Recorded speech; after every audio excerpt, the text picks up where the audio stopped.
Hello everyone, welcome to math nut. ना no more fear of math. अब math से marks कम नहीं। तो गाइज आई होप आप लोगों को हमारे इस चैनल पे हमारा कंटेंट बहुत ज़्यादा पसंद आ रहा है। तो आज की इस क्लास में हम डिस्कस करने वाले हैं class 12th maths chapter number 4 determinants. आज जो हम डिस्कस करने वाले हैं ये होने वाला है हमारा पार्ट नंबर 5। अभी तक हम पार्ट नंबर 1 से लेकर 4 तक ऑलरेडी डिस्कस कर चुके हैं with all the basic concepts. अगर आपने नहीं देखा है तो उस प्लेलिस्ट का लिंक हम डिस्क्रिप्शन बॉक्स में ऐड कर देंगे, उससे आप देखना ना भूलें। तो आज हम डिस्कस करने वाले exercise 4.5 with all the basic concepts. और आज का टॉपिक क्या होने वाला है? आज का टॉपिक बहुत ही इंटरेस्टिंग होने वाला है क्योंकि यहां से बोर्ड एग्जामिनेशन में बहुत सारे क्वेश्चंस पूछे जाते हैं, राइट? तो यहां से आज हम जो टॉपिक डिस्कस कर रहे हैं वो होने वाला है application of determinants and matrix. Basically हम डिस्कस करने वाले हैं मैट्रिक्स और इनवर्स मेथड। कई बार इसको आप मार्टिन रूल भी बोलते हैं, ध्यान रखना। इस कई बार आपको इनवर्स मेथड, मैट्रिक्स मेथड या मार्टिन रूल भी मिलता है। मार्टिन रूल भी बोलते हैं इसको, राइट? तो चलिए डिस्कस करते हैं इसके बारे में। तब तक आप एक काम कीजिए, जल्दी से चैनल को लाइक शेयर और सब्सक्राइब कर लीजिए। तो चलिए आज हम डिस्कस करने वाले हैं सबसे पहले application of determinants and matrices, right?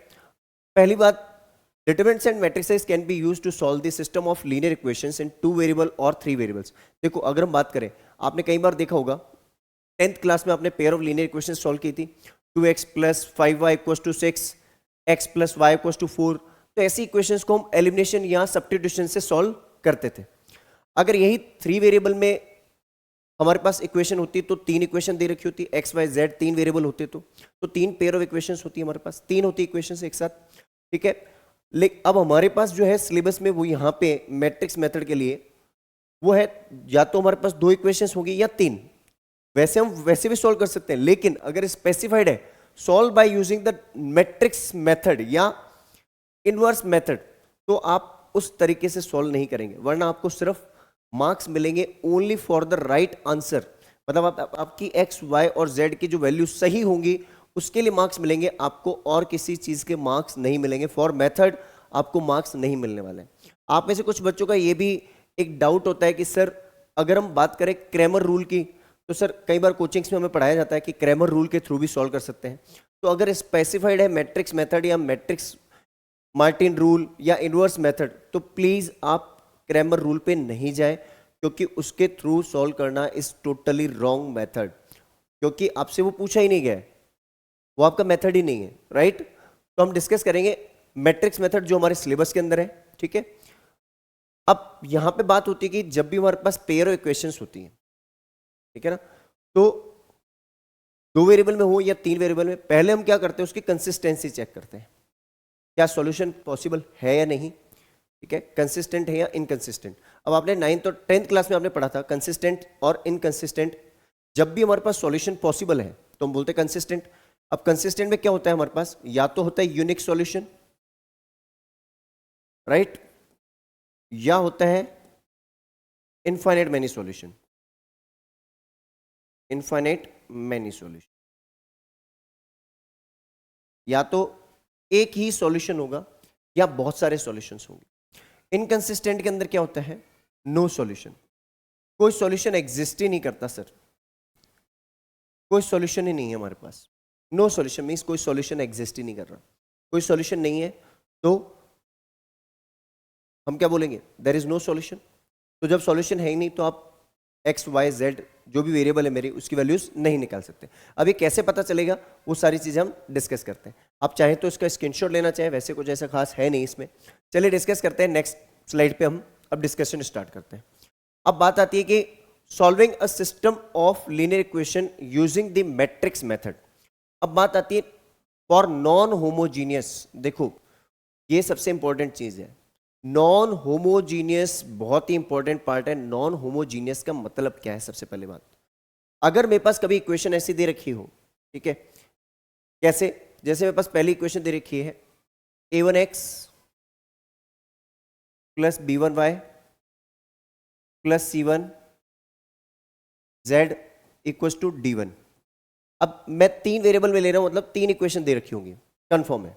अब हो सकता है किसी एक इक्वेशन में x वेरिएबल गायब हो, तो उससे कोई दिक्कत नहीं है। अगर x वेरिएबल मिसिंग है तो 0x लिख दिया करो, अगर y वेरिएबल मिसिंग है तो 0y, और z वेरिएबल मिसिंग है तो 0z लिखना होता है, राइट?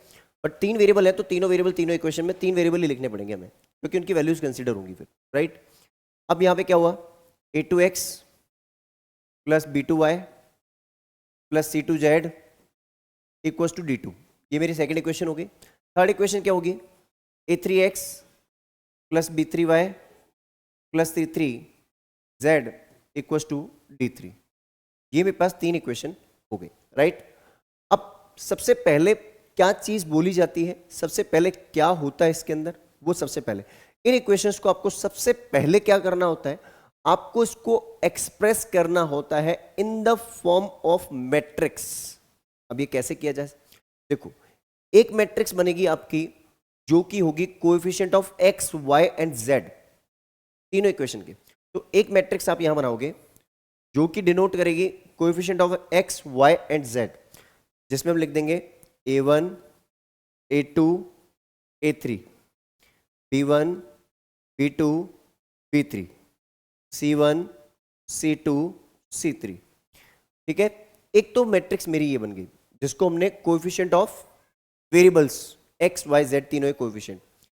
दूसरी मैट्रिक्स मेरी यहां बनेगी that is for variable X Y Z, और तीसरी मैट्रिक्स मेरी यहां बन जाएगी that is d1 d2 and d3। अब हम ऐसे लिखते क्यों है सर, देखो अगर आप इन कोएफिशिएंट को इन वेरिएबल से वापस मल्टीप्लाई करके इक्वेशन बनाना चाहो तो आप जानकर हैरानी हो जाएगी आपको कि ये जो मेरी मैट्रिक्स है वो है 3/3 की, ये मैट्रिक्स है मेरी 3/1 की, फाइनल मेरी मैट्रिक्स जो बनेगी वो बनेगी 3/1 की, ठीक है।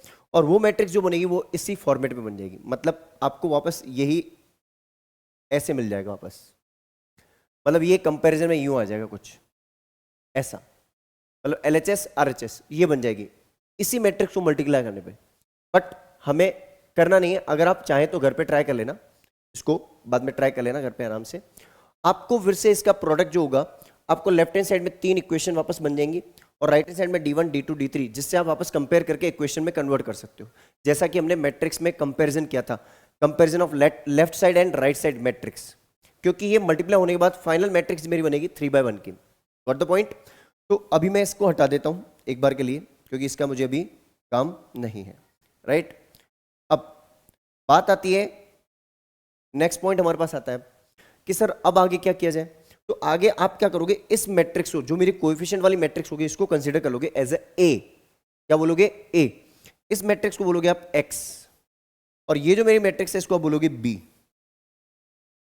अब पूरा खेल इसी के ऊपर ही है, ठीक है। अब देखो यहां से अब मैं होमोजीनियस एंड नॉन होमोजीनियस का कंक्लूजन भी लेके चलूंगा, राइट। तो आप उस चीज को भी अच्छे से समझ लेना, यहीं पे मैं इसको भी कंक्लूड कर दूंगा। अब देखो अभी अपन बात कर रहे हैं नॉन होमोजीनियस, क्योंकि अपने सिलेबस में अगर हम देखें तो ज्यादातर सारे क्वेश्चंस हमारे पास जो है वो नॉन होमोजीनियस ही है, नॉन होमोजीनियस है हमारे पास सारा, जितना भी हमने अभी तक देखा है कंटेंट ज्यादातर नॉन होमोजीनियस का ही। बाकी हम कुछ एक्स्ट्रा क्वेश्चंस आप बोलेंगे तो हम ऐड करके आपको होमोजीनियस के भी इसी चैप्टर की प्लेलिस्ट में ही ऐड कर देंगे एज एन एक्स्ट्रा क्वेश्चन, ठीक है, या PYQs में ऐड कर लेंगे। अब बात आती है कि सर ये अब हमारे पास ये बन गया, अब हमें फाइंड क्या करना है, सबसे पहली चीज आप बताएं मुझे, आपको फाइंड करना है एक्स वाई जेड, मीन्स आपको एक्स मैट्रिक्स फाइंड करनी है। क्या फाइंड करनी है, एक्स मैट्रिक्स। अब आप ए को उधर ले जाओगे तभी तो एक्स फाइंड होगा, इट मीन्स अभी आपके पास क्या है, अभी आपके पास मैट्रिक्स बन रही है AX इक्वल्स टू B, ऐसा कुछ बन रहा है, लेकिन आपको फाइंड करना है एक्स मैट्रिक्स। मैंने इनको मैट्रिक्स में कन्वर्ट कर दिया। अब पहले थोड़ा सा मैं कंक्लूजन की तरफ चल लेता हूं। देखो अगर मैं बात करता हूं फॉर नॉन होमोजीनियस, क्या बात करता हूं, फॉर नॉन होमोजीनियस, मैं यहीं पे कंक्लूड करता हूं, ठीक है।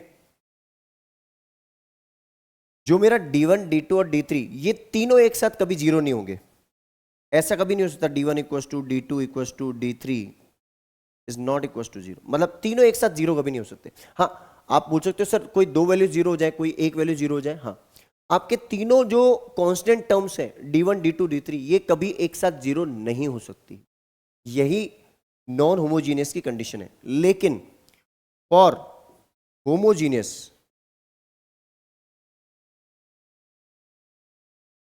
तीनों एक साथ कभी जीरो नहीं हो सकते। मैं फिर बोल रहा हूं, D1 D2 D3 are equal but they are not equal to zero. तीनों इक्वल हो सकते हैं, कोई दिक्कत नहीं है, बट तीनों जीरो के इक्वल नहीं हो सकते।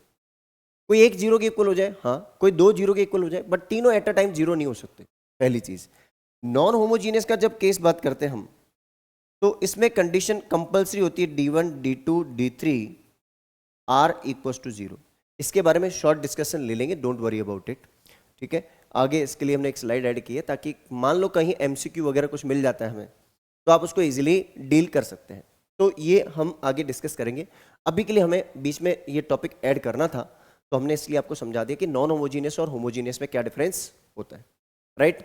अब बात आती है कि सर इसको कैसे सॉल्व किया जाए। तो सबसे पहले क्या करेंगे आप, इसमें AX इक्वल टू लिखा है आपने B, तो आप इसमें क्या करेंगे, इसमें आप करेंगे लेफ्ट कैंसिलेशन। क्या करेंगे, multiply by A inverse left side, left cancellation.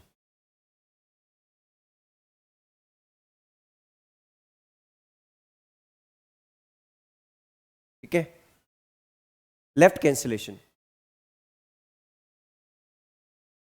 Left cancellation का मतलब क्या हुआ कि आप लेफ्ट हैंड साइड को कैंसिल आउट करवाओगे। इसमें किसको कैंसिल आउट करवाओगे, लेफ्ट हैंड साइड को कैंसिल आउट करवाओगे। मींस लेफ्ट में जो मेरे पास वैल्यू है A, उसको आपको हटा के ले जाना है किस तरफ, राइट में।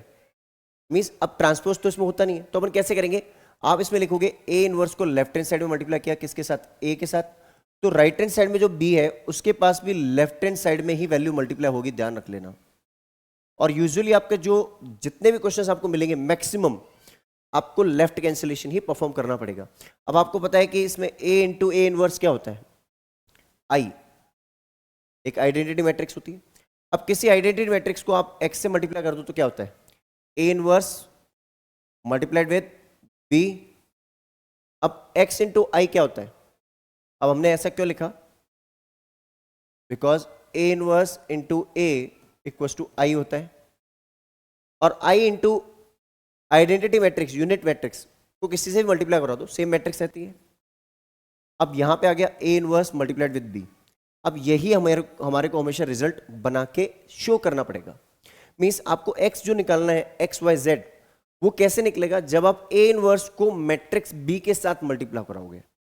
अब आप बोलोगे सर ये क्या होता है, तो देन अगर ये मेरे को दे रखा है, then X is equal to A inverse. A inverse means 1 upon determinant of A multiplied with adjoint of A और मल्टीप्लाइड विद B। अब इसके प्रोडक्ट के ऊपर कंडीशंस बनेगी बहुत सारी। अब मैं यहां पे लिख देता हूं, शो कर देता हूं, because A inverse is equal to 1 upon determinant of A multiplied with adjoint of A। ये होता है, इस रीजन की वजह से मैंने यहां पे ये चीज ऐड की है। तो कहीं ना कहीं मैं इसको ऐसे भी लिख सकता हूं। बात समझ में आई, यहां तक का पूरा कॉन्सेप्ट क्लियर हुआ ना। तो आपको क्या करना है, जल्दी से इसका स्क्रीनशॉट ले लीजिए। चलिए, तो आई गेस आपको ये कॉन्सेप्ट बहुत अच्छे से क्लियर होगा। आप इसको ये भी बोल सकते हो इनडायरेक्टली, देखो होमोजीनियस में आप ये भी बोल सकते हो कि कहीं ना कहीं B की वैल्यू जीरो हो रही है, ये सारी जीरो होने का मतलब है। और आप ये भी बोल सकते हो और B is equal to zero, किसमें, ये आपको मैं बता रहा हूं होमोजीनियस के केस में, राइट। वैसे अपन सारा डिस्कशन लेंगे इसके बारे में। अब हम डिस्कस करते हैं कि इस पे कुछ कंडीशंस बनेंगी अब नॉन होमोजीनियस में, राइट। अब इसमें क्या कंडीशंस बनेंगी, पहली कंडीशन बनती है यूनिक सॉल्यूशन। यूनिक सॉल्यूशन कब होगा, यूनिक सॉल्यूशन के लिए कंडीशन क्या होगी, ये अच्छे से समझते हैं अपन। देखो एग्जांपल अपना वही रेफर होगा जो मैंने आपको भी बताया था, राइट, लेकिन उसमें हम कंटिन्यूएशन में ले रहे हैं। अपने को पता है कि x is equal to A inverse multiplied with B था, यस। इसको हमने क्या बोला, और it can be considered as x equal to 1 upon determinant of A multiplied with adjoint of A multiplied with B। अब यहां पे कुछ कंडीशंस बनेंगी। यूनिक सॉल्यूशन का कंडीशन क्या बनती है, यूनिक सॉल्यूशन बोलता है कि देखो ये सिंगुलर होना जरूरी है, नॉन सिंगुलर। क्या होना चाहिए, non singular. If A is non-singular matrix, अब नॉन सिंगुलर मैट्रिक्स कईयों को याद ही नहीं होगा, हमने प्रीवियस एक्सरसाइज में भी समझाया था आपको, लास्ट टू लास्ट एक्सरसाइज में भी समझाया था। Determinant of A is not equal to 0, पता है ना? अगर इसमें determinant of A is not equal to 0 है, देन आप बोल सकते हो कि A inverse is equal to, हमारा जो ए इनवर्स है वो फाइंड हो सकता है, A inverse exist. A inverse क्या कर रहा है? एग्जिस्ट करेगा, मींस एग्जिस्टेंस है ए इनवर्स का, क्योंकि डिनोमिनेटर में 0 हो नहीं रहा है ना, तो ए इनवर्स एग्जिस्ट कर रहा है। ठीक है, अब इसका मतलब हम ये बोल सकते हैं कि आपका जो नॉर्मली जो x equals to A inverse multiply with b से आप यूनिक सॉल्यूशन निकाल सकते हो, आपका सॉल्यूशन निकल जाएगा। अब बात आती है, नहीं सर अब ये कैसे पता चले कि कभी ऐसा हो जाए कि हमारा सॉल्यूशन एग्जिस्ट करता है कि नहीं करता है, ये कैसे पता चलेगा? हाँ, ये सबसे मेन चीज है कि सॉल्यूशन एग्जिस्ट करेगा नहीं करेगा, या इनफाइनाइट मेनी सॉल्यूशन होंगे। तो यहां पे सेकंड केस अपने पास आता है, if determinant of A is equal to 0। अब यहां दो केस बनेंगे। Determinant of A is 0 means A is a singular matrix. अगर ए मेरी सिंगुलर मैट्रिक्स है, ठीक है, वैसे इस पे बेस्ड बहुत ही लिमिटेड क्वेश्चन है अपनी एक्सरसाइज के अंदर देखा जाए तो, एक ही क्वेश्चन ऐसा है अपने पास अभी तक, एक ही क्वेश्चन है अपनी इस एक्सरसाइज के अंदर 4.5 के अंदर, राइट? तो डिटरमिनेंट ऑफ ए इज 0, तो यहां पे दो केस बनते हैं। अगर हम ऑप्शन फर्स्ट पार्ट लेके चलते हैं, ए ऑप्शन में चलते हैं, जहां पे अगर हम ये बोलते हैं कि अगर determinant of A is 0, if determinant of A is 0 and adjoint of A, देखो ये जो हमने एक्सप्रेशन लिखा है ना ऊपर, वो इसीलिए लिखा था क्योंकि यहां से रिजल्ट बनते हैं, adjoint of A multiply with B is equal to 0, then हम इसको बोलेंगे system of equations, system of equation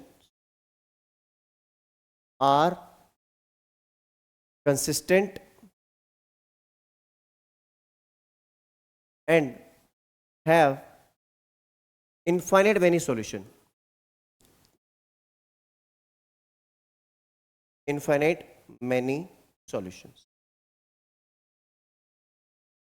ठीक है, infinite solutions exist करते हैं। इसका वैसे क्वेश्चन अपने पास नहीं है, मैं एक्स्ट्रा क्वेश्चंस में ऐड कर दूंगा जिसे आप जरूर देखना, ठीक है, एक्सरसाइज में ऐसा क्वेश्चन नहीं है। सेकेंड क्वेश्चन अपने पास है, if determinant of A is equal to 0 and adjoint of A multiply with B is not equals to 0। देखो ये सारी कहानी कब करनी है, पहले आप डिटरमिनेंट ऑफ A निकालोगे हमेशा। अगर determinant of A not equals to 0 मतलब यूनिक सॉल्यूशन, बहुत ही आसान कॉन्सेप्ट है। अगर आपका डिटरमिनेंट ऑफ A 0 आ गया तो दो कहानी में जाना है, फिर आपको adjoint of A into B करके देखना है पहले, फिर आप उसके कंक्लूजन निकालोगे कि सॉल्यूशन एग्जिस्ट करेगा या नहीं करेगा, मींस इनफाइनाइट मेनी सॉल्यूशन है या नो सॉल्यूशन है, राइट? अब अगर ऐसी कंडीशन आ जाती है तो हम बोलेंगे system of equations are inconsistent and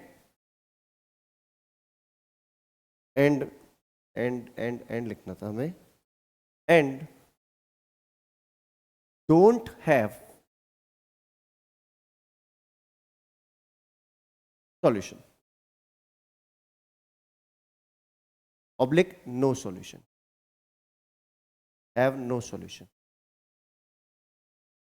ऐसा भी बोल सकता है। इसका कोई सॉल्यूशन एग्जिस्ट नहीं कर रहा है, या फिर इस पेयर ऑफ इक्वेशंस जो हमारी इक्वेशन है, 2 है 3 इक्वेशन है, उसमें सॉल्यूशन एग्जिस्ट नहीं कर रहा है।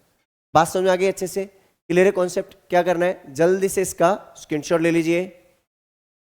चलिए, तो आई गेस ये कॉन्सेप्ट आपको बहुत ही अच्छे से क्लियर हो चुका है। डिस्कस करते हैं नेक्स्ट कॉन्सेप्ट के बारे में। अब होमोजीनियस पेयर ऑफ इक्वेशंस की बात करते हैं। ऐसी इक्वेशंस कब होती है, जब आपके पास इक्वेशन ऐसे दे रखी हो, a1x plus b1y plus c1z equals to 0, a2x plus b2y plus c2z equals to 0, ठीक है, a3x plus b3y plus c3z equals to 0। अब ये तीनों इक्वेशन मेरे पास दे रखी है, राइट? इसमें आपको if b1 equal to D2 equal to D3 is 0 और मैट्रिक्स बी जो आपकी वो 0 है। अगर आप इसको कन्वर्ट कर दो इसमें मैट्रिक्स के अंदर तो आपका ये मैट्रिक्स ऐसा बन जाएगा A1 B1 C1 A2 B2 C2 A3 B3 C3, यहां लिख दो XYZ और यहां लिख देंगे हम 0 0 0। ऐसा हो रहा है, इसका मतलब आपके पास B इज 0, तब ये होमोजीनियस मानी जाएगी। या तो ये बोल दो और आप ऐसा बोल सकते हो B matrix is equal to 0। आपकी जो मैट्रिक्स B है ये जो है वो 0 है। ऐसे केस में आप हमेशा ऐसा बोलोगे कि ये मेरे पास एक होमोजीनियस पेयर ऑफ इक्वेशंस है और ये आपकी B बन गई, ये X बन गई, इक्वल टू बन गया, ये A बन गया। आप ऐसा लिखोगे इसको। अब यहां पे वही कंडीशन बनती है फॉर द यूनिक सॉल्यूशन। अब इस केस में आपको पता है एक चीज है, आपका एक सॉल्यूशन हमेशा एग्जिस्ट करेगा। राइट हैंड साइड में कोई कांस्टेंट है क्या? नहीं है। इसका मतलब आपको अगर आप x की वैल्यू 0, y की वैल्यू 0 एंड z की वैल्यू 0 रखो तो हमेशा एक सॉल्यूशन तो फिक्स है, x y z are always 0। So हम इसको बोलते हैं इट हैज ट्रिवियल सॉल्यूशन।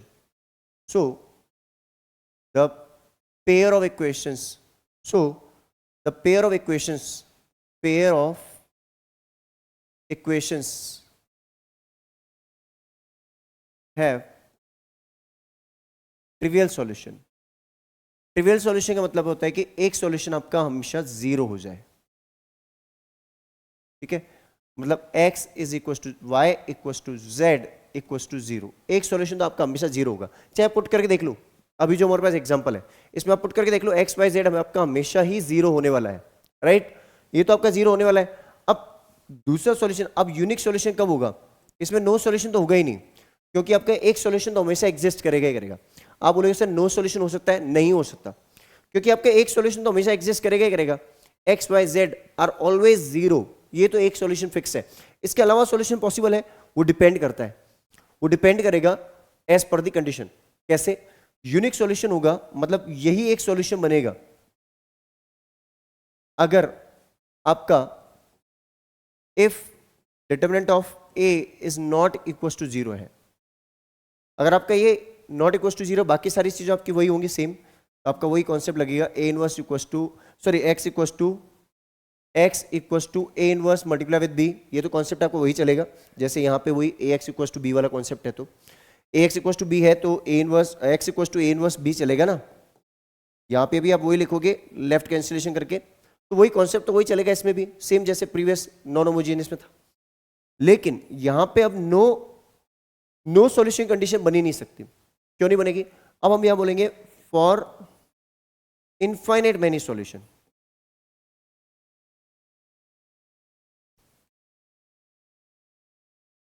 बहुत सारे सॉल्यूशंस पॉसिबल है। कब होगा ऐसा? इफ डिटरमिनेंट ऑफ ए अगर हमारा 0 हो जाए, एंड ये हमारा 0 हो भी सकता है और नहीं भी हो सकता है। अगर ये 0 हो गया तो आप ये मान के चलना adjoint of A multiply with B, ये तो आपका हमेशा ही 0 है, ऑलवेज, इट इज ऑलवेज 0। क्यों है ऐसा 0?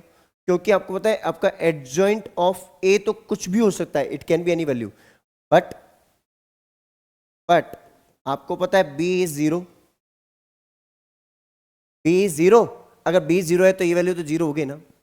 इसका मतलब अगर आपका डिटरमिनेंट ऑफ ए अगर 0 हो जाता है और ये वैल्यू तो आपकी हमेशा 0 बनी रही है, क्योंकि ये वैल्यू तो आपकी हमेशा ही 0 बनेगी, बस आपका डिटरमिनेंट ऑफ ए 0 बनना चाहिए। अगर वो 0 बन गया तो आपको यहां से इनफाइनाइट मेनी सॉल्यूशंस मिल जाएंगे। बट ये अपने सिलेबस में नहीं है, बट आपको समझा दिया है अच्छे से। आप इसमें चाहें तो इसका स्क्रीनशॉट ले लीजिए। चलिए, तो आई गेस आपको ये कॉन्सेप्ट बहुत ही अच्छे से क्लियर हो चुके हैं।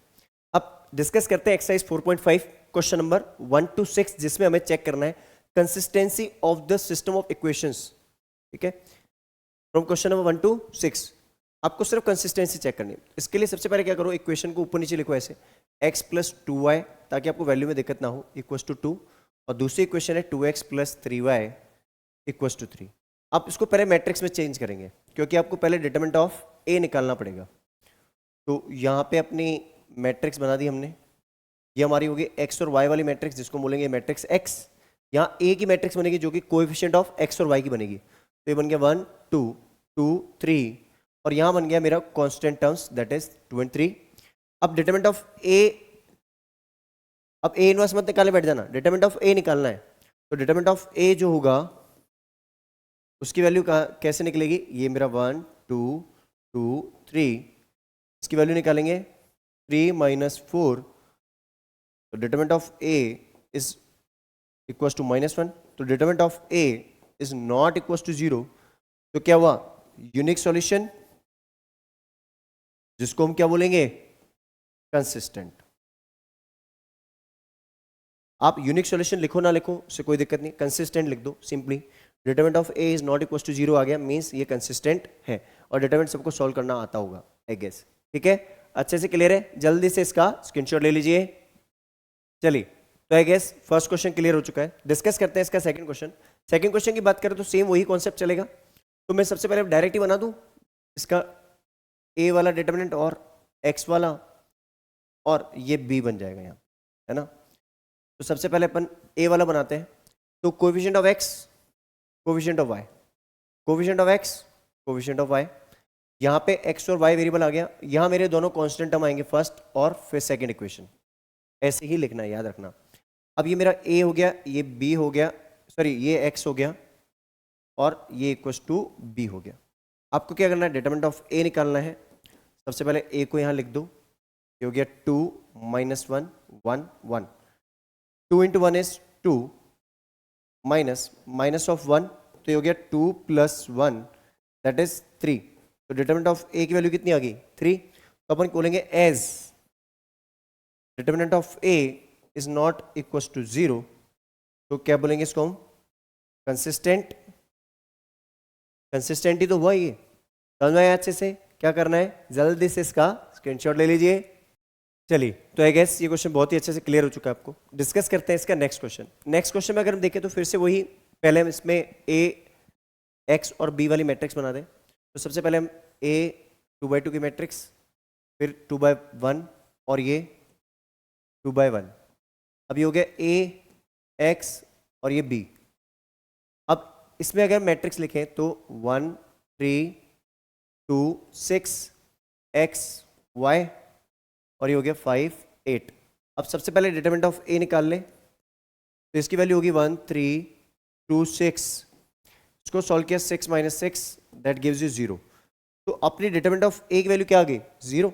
अगर मेरा डिटरमिनेंट ऑफ ए आ जाता है 0, तो हम नेक्स्ट लेवल पे जाएंगे। फिर नेक्स्ट लेवल क्या होगा, फिर हमारा कैलकुलेशन पार्ट थोड़ा सा इंक्रीज होगा, मीन्स हमें अब adjoint of A into B करना होगा, राइट। तो अपन क्या लिखेंगे, as determinant of A is equal to 0, check क्या करेंगे अब, adjoint of A into B. तो पहले एडजॉइंट ऑफ ए निकाल लें, है ना, adjoint of A multiply with B निकालना है। क्या होगा, इस पे डिपेंडेंसी रहेगी। तो पहले एडजॉइंट ऑफ ए निकालते हैं। देखो आपको पता होगा एडजॉइंट ऑफ ए कैसे निकलता है, पहले को फैक्टर्स की एक मैट्रिक्स बनाओ, ठीक है, को फैक्टर्स की मैट्रिक्स बनाओ, फिर उसका ट्रांसपोज ले लो।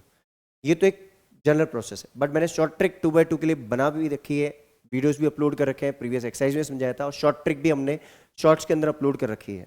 आपने नहीं देखी तो वो देख लेना, और वैसे मैं समझा भी देता हूँ। आपको एडजॉइंट ऑफ ए कितना जल्दी निकालना है, बहुत ही 30 सेकंड के अंदर हम सॉल्व कर सकते हैं। कैसे, हमारी जो मैट्रिक्स है ए, आपको क्या करना है, इसके डायगोनल एलिमेंट्स को इंटरचेंज करना है। तो 6 1 इंटरचेंज हो गए, और नॉन डायगोनल एलिमेंट्स के क्या करना है, साइन चेंज करना है, दैट्स इट।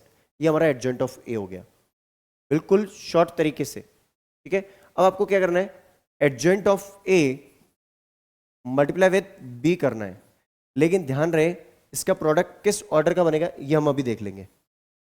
अब हमने यहां देखा ये है 6 - 3 - 2 1, ये किससे मल्टीप्लाई हो रहा है, 5 8, क्योंकि हमारी जो मैट्रिक्स बी है वो 5 8 है। अब इसका जो ऑर्डर क्या बनेगा फाइनल मल्टीप्लाई होने के बाद, देखो ये मेरी है 2/2 ऑर्डर की, और वो है 2/1 का, तो प्रोडक्ट तो पॉसिबल है क्या, हाँ, क्योंकि प्रोडक्ट लॉ के हिसाब से 2 2 मैच कर रहा है, इसका कॉलम उसका रो मैच कर रहा है। फाइनल मैट्रिक्स मेरी बनेगी 2/1 की, इस ऑर्डर की बनेगी, नई मैट्रिक्स 2/1 की बनेगी। तो 2/1 ऑर्डर की एक मैट्रिक्स यहाँ नीचे बना दूं मैं, तो न्यू मैट्रिक्स मेरी बनेगी 2/1, मतलब कि मैं ऐसा कुछ बना दूं, ठीक है, एक एलिमेंट ऊपर एक उसके नीचे। अब 6 × 5 30 और 3 8 जा 24, ये मैंने सब्ट्रैक्ट करवा दिया। 6 5 जा 30, 3 8 जा 24, ये हमने मल्टीप्लाई कर दिया, राइट। अब नेक्स्ट माइनस का 10 प्लस का 8, फाइनली इसको मैं मैट्रिक्स को बना के लिखूं, ये हो गया 6 कॉमा और 6 एंड -2, 6 एंड -2 आ गया हमारा। तो हमारे पास ये जो मेरे पास adjoint of A multiplied with B, इसकी जो वैल्यू आई है that is not equal to 0, क्योंकि ये मैट्रिक्स मेरी 0 तो नहीं है ना, that is not equal to 0। तो अपन क्या बोलेंगे, then it will be inconsistent, it will be system of equations will be inconsistent, ठीक है, इनकंसिस्टेंट बोलेंगे आप इसको। क्लियर है बात, अच्छे से समझ में आ चुका है। क्या करना है, जल्दी से इसका स्क्रीनशॉट ले लीजिए। चलिए, तो आई गेस ये क्वेश्चन बहुत ही अच्छे से आपको क्लियर हो चुका है। डिस्कस करते हैं इसका नेक्स्ट क्वेश्चन, क्वेश्चन नंबर 4। अब क्वेश्चन 4 की बात अगर हम करते हैं तो इसमें भी आपको वही 3/3 इक्वेशंस है, मतलब 3/3 ऑर्डर की पहली मैट्रिक्स बनेगी ए, फिर दूसरी मैट्रिक्स बनेगी 3/1 की, फिर 3/1 की, तो 3/3 3/1 और ये 3/1। यहाँ आ जाएगा XYZ, यहाँ आ जाएगा कांस्टेंट टर्म्स, मतलब 1 2 4, ठीक है, और यहाँ आएगी पहली इक्वेशन के कोएफिशिएंट, दूसरी इक्वेशन के कोएफिशिएंट और तीसरी इक्वेशन के कोएफिशिएंट a 2a, ठीक है। अब ये हो गया a x और ये b। अब a का डिटरमिनेंट निकालना है मुझे, तो 3/3 मैट्रिक्स यहाँ बनाई मैंने डॉट में, पहले छोटी सी एक मैट्रिक्स बना दी मैंने। अब ये हो गया 1 1 1, यहाँ हो गया 2 3 2, a a 2a। अब फर्स्ट रो के रेस्पेक्ट में इसको सॉल्व कर ले, तो a11 है तो पॉजिटिव ही साइन आएगा, बची हुई 2/2 की मैट्रिक्स क्या बनेगी, 3a 2 2a। अब सेकेंड एलिमेंट आएगा 1 2, मतलब कि माइनस आएगा यहाँ पे, माइनस का 1। अब यहाँ जो इसकी डिटरमिनेंट बनेगी वो 2/2 की, 2a 2 2a, फिर आएगा +1, ठीक है, और यहाँ पे इसकी 2/2 की मैट्रिक्स डिटरमिनेंट जो बनेगी वो बनेगी 2a 3a। अब इसको सॉल्व कर ले, बाहर 1 है तो हो जाएगा 6a -2a, 3 2 जा 6, a -2a -1, 4a -2a +1, 2a -3a, ठीक है, बात समझ आ गई। यहाँ से अब अगर हम इसको सॉल्व करें फर्दर इसको सॉल्व कर ले, तो फर्दर सॉल्व करने में हमें पता चलता है कि इसकी जो फाइनल वैल्यू आ रही है डिटरमिनेंट ऑफ ए की, यहाँ से आ रही है 6a -2a 4a, यहाँ से आ रही है 4a -2a माइनस का 2a और 2a -3a that is minus का a। 4a -3a हो गया, बचा कितना a, तो determinant of a is a। It means determinant of a is not equal to 0, तो हम क्या बोलेंगे, कंसिस्टेंट, क्या बोलेंगे, कंसिस्टेंट यूनिक सॉल्यूशन है ना, इसलिए आप मेंशन करो ना करो वो आपकी चॉइस है, तो इट इज कंसिस्टेंट। बात समझ में आ गई अच्छे से, क्लियर है कॉन्सेप्ट। क्या करना है, जल्दी से इसका स्क्रीनशॉट ले लीजिए। चलिए, तो आई गेस ये क्वेश्चन भी आपको बहुत ही अच्छे से क्लियर हो चुका होगा। डिस्कस करते हैं इसका 5th क्वेश्चन। अब देखो, इसमें हम फिर से वही ए एक्स और बी वाली मैट्रिक्स बना दें, तो पहले 3/3 की मैट्रिक्स बनाते हैं यहाँ पे, फिर एक्स की एक मैट्रिक्स बनेगी और फिर यहाँ पे बनेगी बी की एक मैट्रिक्स, राइट। ये तीनों मैट्रिक्स बन जाएगी। ये कांस्टेंट हो गया 2 -1 और 3। अब ध्यान रखना, यहाँ पे कोई वेरिएबल मिसिंग है तो उस वेरिएबल की वैल्यू यहाँ पे 0 कंसिडर होगी, राइट। तो यहाँ पे देखो 3 -1 और माइनस का 2। अब यहाँ पे x नहीं है वेरिएबल, x वेरिएबल नहीं है तो x वेरिएबल की वैल्यू 0 होगी, 0 2 -1। इस वाले के अंदर z नहीं है, तो 3 माइनस 5 और 0 z है, z नहीं मतलब 0 z है, ये 0 हो गया, ये हो गया x y और ये z, z नहीं मतलब 0 z है, ठीक है। यहाँ पे x नहीं था, बाकी सब है ही। अब ये हो गया a x और ये b, तो डिटरमिनेंट ऑफ a की वैल्यू निकाल लें यहाँ से। तो यहाँ से मैं डायरेक्ट इसको लिखता हूँ पहले एक बार, फिर सॉल्व करता हूँ इसको मैं। 3 माइनस 1 माइनस 2 0 2 माइनस 1 एंड देन नेक्स्ट इज 3 माइनस 5 एंड 0। अब इसको सॉल्व करते हैं अगर हम, तो with respect to first row ही कर लो आप, बेटर है।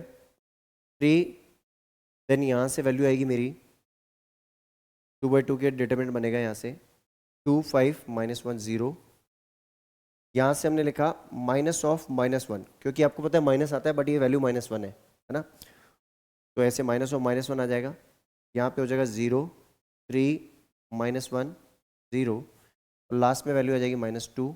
आप चाहो तो इसको +2 और ब्रैकेट में लिख दो -2 ऐसे, ताकि आपको आइडिया लग जाए कि वैसे प्लस ही होती है बट ये वैल्यू नेगेटिव है, ये वैल्यू खुद नेगेटिव है ना। 0 3 2 -5। अब इसको सॉल्व करते हैं अगर हम, तो 3 तो 3 रहेगा, 0 ये प्लस का 5 बन रहा था बट ये माइनस बन जाएगा, माइनस का 5 माइनस माइनस प्लस 0 प्लस का 3 बन जाएगा, -2 एज इट इज हो गया, 0 -6 हो गया, राइट। अब हम इसमें क्या करें, नेक्स्ट स्टेप में हमने इसको सॉल्व करना है, ठीक है। नेक्स्ट स्टेप में हम इसको सॉल्व करते हैं अगर हम, तो नेक्स्ट स्टेप में सॉल्व करने में हमें पता चलता है इसकी वैल्यू जो आएगी, determinant of a is equal to minus का 15, ठीक है, प्लस का 3 और माइनस का 12, माइनस माइनस प्लस, प्लस का 12 सॉरी, माइनस माइनस प्लस हो गया, प्लस का 12, तो 15 माइनस 15 कितना हो गया, 0 हो गया। तो हमें पता चला कि डिटरमिनेंट ऑफ a इज 0 आ गया। तो अब इसका मतलब हमें क्या काम करना पड़ेगा, हमें फिर निकालना पड़ेगा इसमें एडजॉइंट ऑफ a। तो इसको हम पहले थोड़ा सा मिनिमाइज करके इधर तरफ ले आते हैं, बिकॉज अब एडजॉइंट ऑफ a निकालना पड़ेगा, फिर उसका प्रोडक्ट निकालना पड़ेगा, तो that will be a lengthy process, है ना, फिर लेंदी प्रोसेस हो जाएगी वो, इसलिए हम इसको थोड़ा सा मिनिमाइज करके यहाँ ले आए, ठीक है। अब क्या करें, अब फिर से वही एडजॉइंट ऑफ a निकालते हैं सबसे पहले। अब एडजॉइंट ऑफ a ऐसे नहीं निकलेगा, एडजॉइंट ऑफ a के लिए पहले आप निकालोगे मैट्रिक्स A के माइनर्स, और माइनर्स से आप निकाल लो डायरेक्टली उसके पास ही नीचे निकाल देना कोफैक्टर्स, उसके नीचे कोफैक्टर निकाल देना, ठीक है। या फिर माइनर्स का साइन मैं चेंज कर दूं, कोफैक्टर निकालता हूं डायरेक्ट। चलो मैंने पहले निकाला A11 के लिए हम क्या करेंगे, साइन तो इसका पॉजिटिव रहेगा, मतलब माइनर की जो वैल्यू निकलेगी वो तो निकलेगी, बट मैं साइन बाहर पॉजिटिव रख देता हूँ, मतलब A11 इक्वल टू M11 होता है ना, क्योंकि इवन है। लास्ट एक्सरसाइज में हम अच्छे से उसको डिटेल में डिस्कस कर चुके हैं।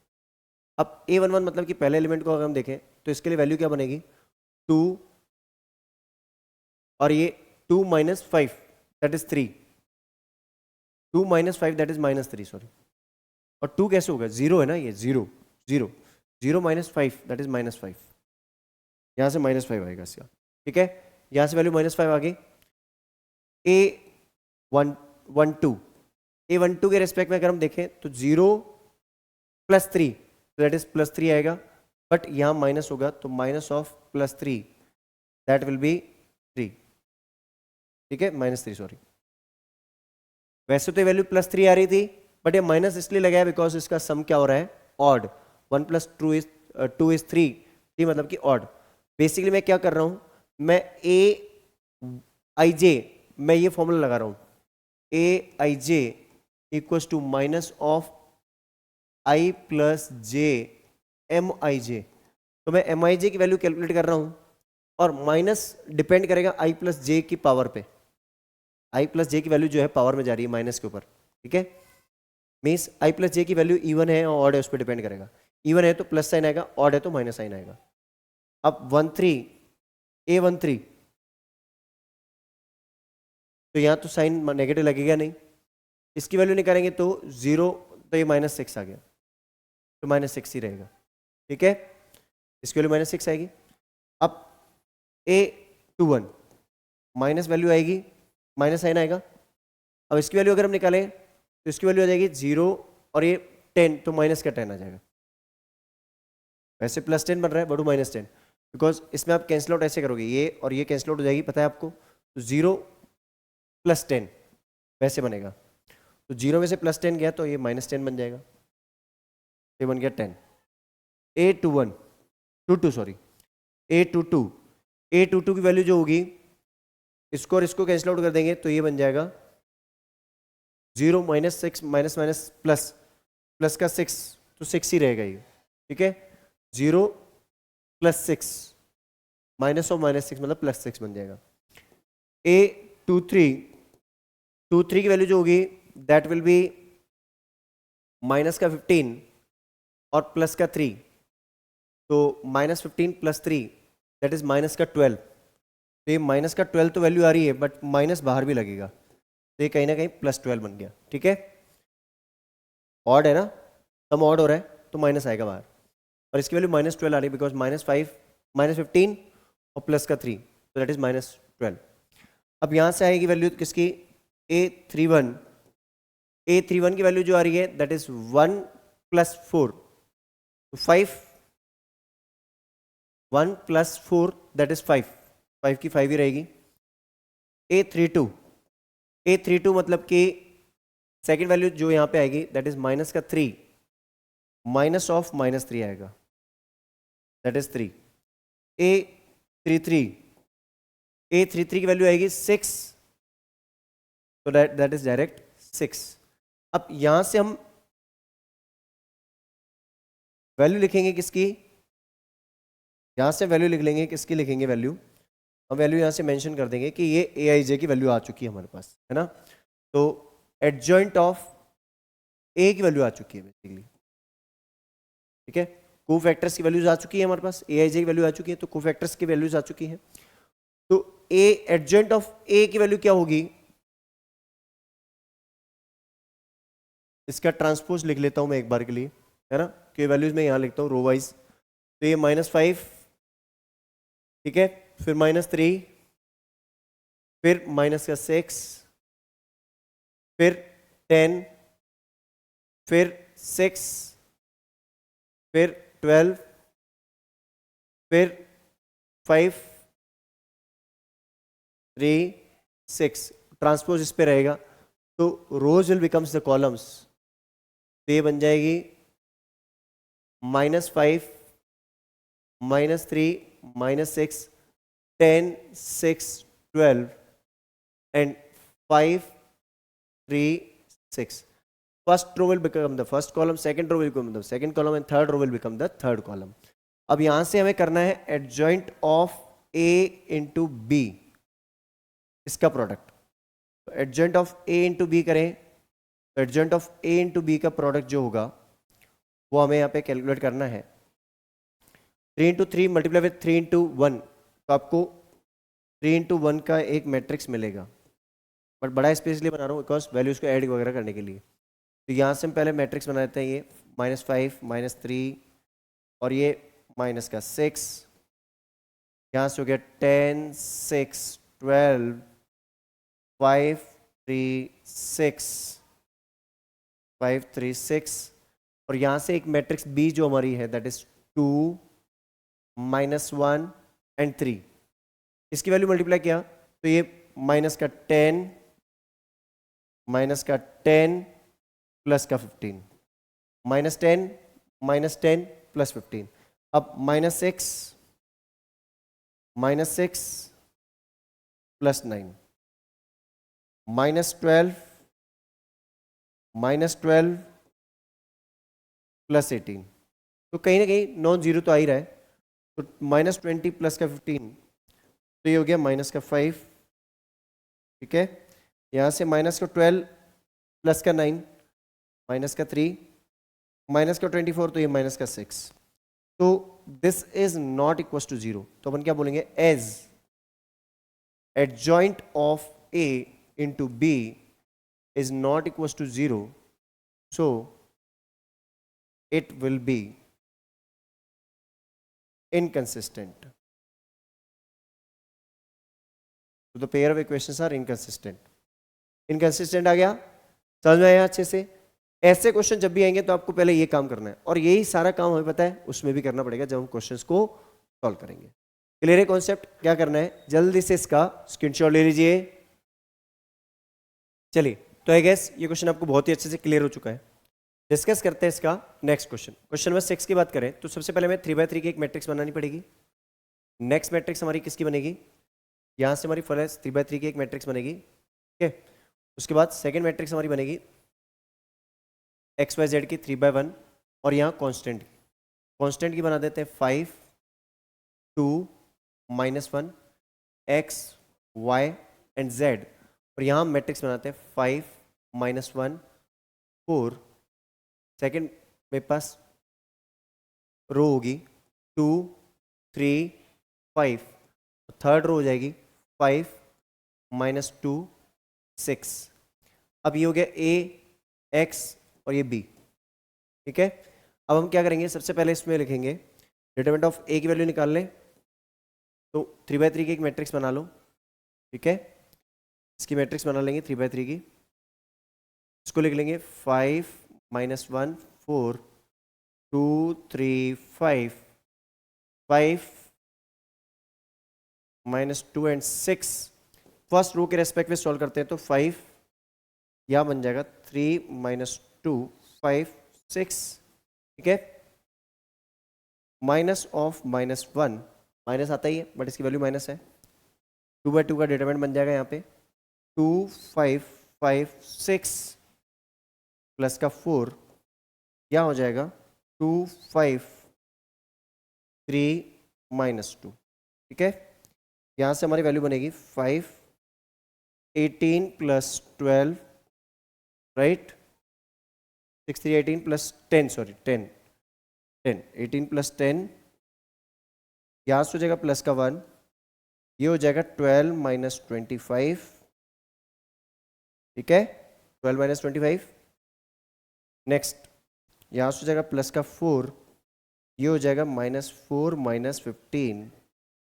नेक्स्ट हमारी वैल्यू जो आएगी यहाँ से determinant of A is equal to 5 × 28 + 1 × -13, और ये हो जाएगा 4 × -19, तो ये माइनस का 76 तो ये हो गया, माइनस का 13 ये हो गया, प्लस का 140 ये हो गया, ठीक है। तो डिटरमिनेंट ऑफ A हो जाएगा, अब इसमें हम 140 लिख देते हैं, ये हो जाएगा 89, तो कहीं ना कहीं ये 51 हो गया। तो डिटरमिनेंट ऑफ A की वैल्यू 51 आ रही है, तो हम क्या लेंगे, determinant of A is not equals to 0, as determinant of A is not equals to 0, so it will be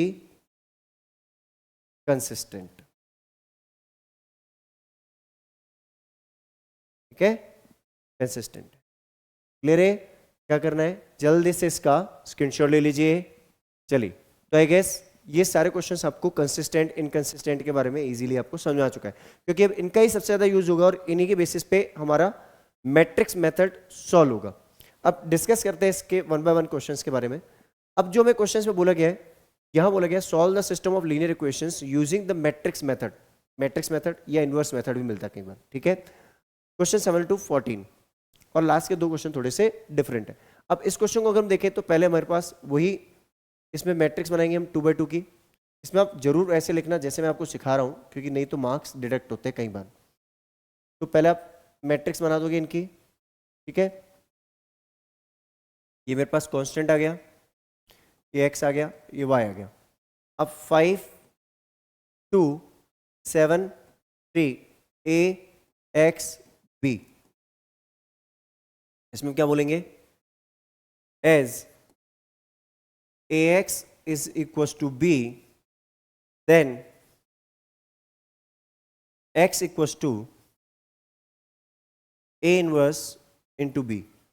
आप इसमें लिख देना बाय लेफ्ट कैंसिलेशन, ठीक है, ठीक है ना, by multiplying a inverse both the side, left side on both the side, ठीक है, ये लिख लेना। अब इससे ये हमारा कॉन्सेप्ट बन गया। अब हम क्या करेंगे, हमें अब सबसे पहले डिटरमिनेंट ऑफ ए की वैल्यू निकालनी है, क्योंकि वही बताएगा कि यूनिक सॉल्यूशन है क्या है, ठीक है ना। वैसे में एडजेंट ऑफ ए और सब कुछ ही निकालना पड़ेगा अब, क्योंकि अब हमारे पास कोई ऑप्शन तो है नहीं कि चेक तो कर नहीं रहे हम, हमें तो सॉल्यूशन निकालना ही है। तो सॉल्यूशन निकालने का तो वही तरीका होगा, adjoint of A into B तो करना ही पड़ेगा और डिटरमिनेंट ऑफ ए तो चाहिए होगा। तो पहले इसकी वैल्यू निकाल लेते हैं हम। इसकी वैल्यू निकालेंगे तो 5 2 7 3, ये हो जाएगा 15 माइनस 14, दैट गिव्स यू 1। तो डिटरमिनेंट ऑफ ए की वैल्यू कितनी आ गई? 15 माइनस 14, दैट इज 1। अब एडजेंट ऑफ ए की वैल्यू मैं शॉर्ट ट्रिक से निकाल रहा हूँ, आप लॉन्ग मेथड से भी निकाल सकते हैं एग्जाम में, ठीक है। बट 3/3 का हो तो लॉन्ग मेथड ही चलेगा, वहाँ पे तो कोई ऑप्शन नहीं है। तो adjoint of A is equals to, आपको मैंने बोला था इसके डायगोनल एलिमेंट्स को इंटरचेंज कर देना, तो आप क्या करोगे 3 5, यहाँ दोनों के साइन नॉन डायगोनल के नेगेटिव कर देना। अब आप क्या करोगे x equals to A inverse into B, ऐसे लिखोगे, ठीक है। आप बोलोगे x equals to 1 upon determinant of a multiplied with adjoint of a into B, ये करोगे। अब आपकी चॉइस है कि आप adjoint of a into B को पहले ही कैलकुलेट कर लो, क्योंकि बाद में इसको 1 अपॉन डिटरमिनेंट ऑफ a से मल्टीप्लाई करा देना, बेस्ट ऑप्शन तो यही कहा जाता है। तो आप पहले adjoint of a into B अलग से कैलकुलेट कर लो, बेस्ट प्रैक्टिस यही कहती है। तो adjoint of a into B निकाल लें, अलग से निकाल लेते हैं हम पहले, है ना। बेस्ट प्रैक्टिस यही रहती है। 3 माइनस 2 माइनस का 7 और ये 5। अब यहाँ आपने किससे मल्टीप्लाई किया? b से, b मतलब कि 4 और 5, ठीक है। अब इसमें हमने क्या किया, ये बन जाएगा हमारा 2/1 की मैट्रिक्स बनेगी, 12 माइनस 10, ठीक है, माइनस 28 प्लस का 25। तो फाइनली इसकी वैल्यू आ जाएगी 2, 3 4 12 था, माइनस 10 था, माइनस का 28 प्लस का 25, तो ये माइनस का 3 बन गया, ठीक है। अब नेक्स्ट स्टेप में हम क्या कर लेंगे, इसी को हम फर्दर सॉल्व कर लेंगे। कैसे? हम इसमें लिखेंगे x equals to 1 upon determinant of a multiplied with adjoint of a into B. अब इनकी वैल्यूज प्लेस करा दें, x की वैल्यू अब प्लेस करा देना यहाँ पे x y, क्योंकि जैसे आप मैट्रिक्स की फॉर्म में अब लिखना शुरू करोगे तो आप हर जगह मैट्रिक्स की फॉर्मेट में लिखोगे। 1 अपॉन डिटरमिनेंट ऑफ a मतलब कि 1, डिटरमिनेंट ऑफ a की वैल्यू 1 है, यहाँ पे आपका adjoint of a into B की वैल्यू क्या आ रही है वो लिख दो, दैट इज 2 माइनस 3। अगर मैं वैसे डिटरमिनेंट ऑफ ए की वैल्यू कुछ होती तो वो इनको अंदर एलिमेंट्स को डिवाइड करती, बट कुछ है ही नहीं, 1 है ना, तो 1 को इस मैट्रिक्स से मल्टीप्लाई करा दो, कोई डिफरेंट इफेक्ट पड़ने वाला है नहीं है। तो सिंपली हम बोल देंगे X Y equals to 2 minus 3, then x is equals to 2 and y is equals to minus का 3। ये हमारे आंसर्स आ गए। क्लियर है बात? अच्छे से समझ में आ चुका है? क्या करना है, जल्दी से इसका स्क्रीनशॉट ले लीजिए। चलिए, तो आई गेस ये क्वेश्चन आपको बहुत ही अच्छे से क्लियर हो चुका होगा। डिस्कस करते हैं इसका नेक्स्ट क्वेश्चन। नेक्स्ट क्वेश्चन में फिर से हम वही मैट्रिक्स बना दें। सबसे पहले इसकी मैट्रिक्स बनेगी 2/2 की। सबसे पहले यू गेट 2 माइनस 1 3 4। इसके पास में हमने बनाई मैट्रिक्स एक्स वाई और यहाँ कांस्टेंट टर्म्स की बन जाएगी, दैट इज -2 एंड 3। ये मैट्रिक्स हमारी बन चुकी है, राइट। अब हम क्या करेंगे, इसको लिख देंगे ए एक्स और ये B as A X is equals to B, then x equals to A inverse B, ठीक है। अब डिटरमिनेंट ऑफ ए की वैल्यू निकाल लें फिर से, वही 2 माइनस 1 3 4।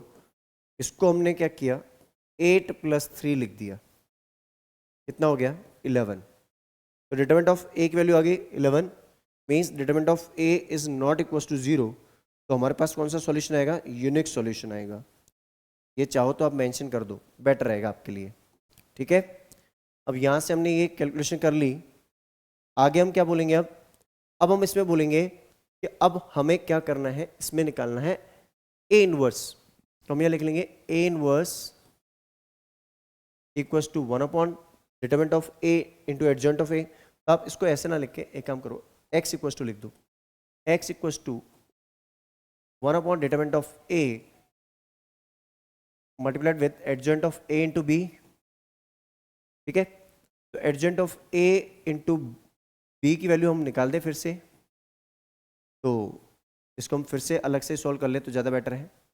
एडजॉइंट ऑफ ए की वैल्यू चाहिए उसके लिए पहले, तो एडजॉइंट ऑफ ए की वैल्यू अगर आपको चाहिए तो पहले आप एक काम करो, इसको फिर अगर आपको वो वैल्यू पहले चाहिए तो आप इसको पहले नीचे एक बार शिफ्ट कर दो, उसकी वैल्यू जब तक आती है हमारे पास। तो यहाँ पे लिख दो आप एडजॉइंट ऑफ ए की वैल्यू। एडजॉइंट ऑफ ए, आपको मैंने बताया था शॉर्ट ट्रिक क्या होती है, ए जो मेरी मैट्रिक्स है उसमें क्या करें, डायगोनल एलिमेंट्स को इंटरचेंज कर दूँ, तो ये हो जाएगा 4 2, और नॉन डायगोनल एलिमेंट्स के साइन चेंज, प्लस माइनस का 1 बन जाएगा +1 और प्लस का 3 बन जाएगा -3, तो ये बन जाएगा 4 1 -3 2, और यहाँ आ जाएगा b, b मीन्स -2 3। अब ये जो मैट्रिक्स मेरी बनेगी ये 2/1 की बन जाएगी फिर से, -8 प्लस का 3, √2 जाए 8 -8 प्लस का 3। ठीक है, नेक्स्ट प्लस का 6 और प्लस का 6। ठीक है, अब यहाँ से अगर हम वैल्यू देखें तो ये मेरे पास वैल्यू बन जाएगी -5 और ये 12। ठीक है ना, अब आप आगे क्या बोलेंगे, सर फिर से अब वही काम करना है हमें, डेफिनेटली वही काम होगा सारा, कुछ भी डिफरेंट नहीं होने वाला। ठीक है, सारी चीज़ें एज इट इज चल रही हैं वही होंगी, तो आप फिर से वही लिख दो, x equals to 1 upon determinant of A adjoint of A into B. ठीक है, तो x की वैल्यू यहाँ पे रिप्लेस कर दो, x Y, 1 upon determinant of A means determinant of A की वैल्यू कितनी है 11, और इनकी वैल्यू कितनी आ रही है -5 और 12, यही तो आ रही है। अब नेक्स्ट स्टेप में मैंने आपको बोला था अगर ये बाहर कोई वैल्यू है, अभी 1/11 है, तो 1/11 जब अंदर मल्टीप्लाई होगी तो हर एक एलिमेंट से मल्टीप्लाई होती है। आपको पता होगा कि हम इसको ऐसे लिखते हैं एक्स वाई, जब ये अंदर मल्टीप्लाई होगी तो ये वैल्यू बन जाएगी -5/11 और 12/11। बेसिकली अब जो मेरी वैल्यू है x इक्वस टू जाएगी -5/11 एंड y इक्वस टू जाएगी मेरी 12/11। क्लियर है बात, अच्छे से समझ में आ गया? तो यही मेरे क्या हो गए, आंसर हो गए। अच्छे से क्लियर है? ये क्या करना है, जल्दी से इसका स्क्रीनशॉट ले लीजिए। चलिए, तो आई गेस ये क्वेश्चन भी आपको बहुत ही अच्छे से क्लियर हो चुका है। डिस्कस करते हैं इसका नेक्स्ट क्वेश्चन, क्वेश्चन नंबर 9। अब देखो 9th क्वेश्चन में फिर से वही कॉन्सेप्ट है। सबसे पहले आप इसका 2/2 का मैट्रिक्स बना दीजिए, 4 - 3 3 - 5, यहाँ लिख दीजिए एक्स वाई, और यहाँ लिख दीजिए कांस्टेंट टर्म की एक मैट्रिक्स 3 7। अब क्या करें, इसको लिख दे ए एक्स बी। अब ए की वैल्यू जो डिटरमिनेंट ऑफ ए बनेगा वो मेरा क्या बनेगा, दैट इज 4 - 3 3 - 5, हो जाएगा -20 -9, तो -20 + 9 दैट इज -11। तो डिटरमिनेंट ऑफ ए की वैल्यू आ गई। अब क्या करें, ये मेरी नॉट इक्वल्स टू 0 आ गई, तो unique solution as determinant of A is not equals to 0, तो हम क्या बोलेंगे, यूनिक सॉल्यूशन मिल रहा है हमें, तो यूनिक सॉल्यूशन की तरफ चलेंगे हम। तो हम क्या करेंगे, पहले हम एडजॉइंट ऑफ ए निकालते हैं। एडजॉइंट ऑफ ए मैंने आपको बोला था ए मैट्रिक्स में डायगोनल एलिमेंट्स इंटरचेंज कर दो, तो ये -5 इधर चला जाएगा, 4 इधर आ जाएगा, और नॉन डायगोनल्स के साइन चेंज कर दो, तो ये हो जाएगा 3 और ये हो जाएगा -3। ठीक है, अब adjoint of A into B निकाल दो। ठीक है ना, समझ आई बात? और आप चाहो तो इसको थोड़ा सा एक बार मिनिमाइज करके ना एक स्टेप यहाँ लिख दो बीच में, मैंने आपको लिखना हम भूल गए यहाँ पे। ठीक है, वो हम लिखना भूल गए, as ax equals to b then x equals to a inverse b, ये जरूर लिखना। ठीक है ना, ये लिखना ही है। अब यहाँ से मल्टीप्लाई करा दें इसको, नीचे मल्टीप्लाई करा देते हैं यहीं पे, तो एडजेंट ऑफ ए मतलब कि -5 3 -3 4, और यहाँ पे कांस्टेंट टर्म की मैट्रिक्स 3 7, 2/2 की एक मैट्रिक्स बन जाएगी, दैट इज माइनस का 15, ठीक है, और प्लस का 21, -15 + 21, माइनस का 9 प्लस का 28। तो ये क्या बन जाएगा, फाइनली मेरे पास 2/2 की मैट्रिक्स बन जाएगी 6 और 19, ठीक है ना, 6 और 19। अब हम क्या बोलेंगे यहाँ पे, फिर से हम बोलेंगे वही काम करना है हमें, सेम प्रोसेस चलने वाली है। तो हम बोल देंगे as x equals to a inverse b, right, then x equals to 1 determinant of a multiplied with adjoint of a into b। अब इसमें वैल्यू आप पुट कर दो, ये 1/-11, ठीक है, और इधर x की वैल्यू रिप्लेस करा दो। अब x की वैल्यू क्या रिप्लेस कराओगे, xy, कि मैंने बोला जैसे आप मैट्रिक्स वगैरह की वैल्यू रिप्लेस करते हो, सारी वैल्यू रिप्लेस करा दो। यहाँ पे आपकी मैट्रिक्स क्या बन रही है 2/2 की, 6 और 19, 6 और 19, तो ये x y। अब जब ये माइनस की वैल्यू है 1/-11, तो माइनस की वैल्यू अंदर जाएगी तो माइनस ही रहेगी, 1/-11 से मल्टीप्लाई होगा। तो कहीं ना कहीं हम ऐसा लिख सकते हैं इसको -6/11, या आप 6/-11 बोल दो, क्योंकि 1/-11 इससे मल्टीप्लाई हो रहा है, तो 6/-11 बोलो या -6/11 बोलो, बात तो बराबर ही है। और यहाँ बोल दीजिए -19/11, और सिंपली ये मेरी वैल्यूज हो जाएंगी। Then x equals to -6/11 and y equals to -19/11। ये हमारे आंसर्स हो गए। क्लियर है कॉन्सेप्ट, समझ में आ गया? क्या करना है, जल्दी से इसका स्क्रीनशॉट ले लीजिए। चलिए, तो आई गेस ये क्वेश्चन भी आपको बहुत ही अच्छे से क्लियर हो चुका है। डिस्कस करते हैं इसका next question, question number 10। Question 10 की अगर हम बात करें तो यहाँ पे अगर हम देखें तो इसमें भी हमारी मैट्रिक्स 2/2 की बनेगी, 5 2 3 2, ये बन गई मेरी एक्स वाई, और यहाँ मेरी कांस्टेंट टर्म की मैट्रिक्स बनेगी 3 5। यही A x B as A x equals to B, then x equals to A inverse b, ठीक है। अब क्या बोलेंगे, वही डिटरमिनेंट ऑफ a निकाल लें सबसे पहले, तो हो जाएगा 5 2 3 2, तो हो जाएगा 10 - 6 4। तो as determinant of a is not equals to 0, कौन सा सॉल्यूशन है, फिर से यूनिक सॉल्यूशन बोल दें हम इसमें। यूनिक सॉल्यूशन हमारे पास फिर से बन गया, फिर से हमारे पास अगर यूनिक सॉल्यूशन बन चुका है तो हमारा कॉन्सेप्ट वही जाएगा जो पहले चल रहा था अभी भी, ठीक है। तो अपन पहले वही निकाल लेते हैं, adjoint of A. Adjoint of A जो है हमारा, ये डायगोनल एलिमेंट को इंटरचेंज कर दें तो ये बन जाएगा 2 5, और ये हो जाएगा -2 - 3, ठीक है। अब adjoint of A into B कर दें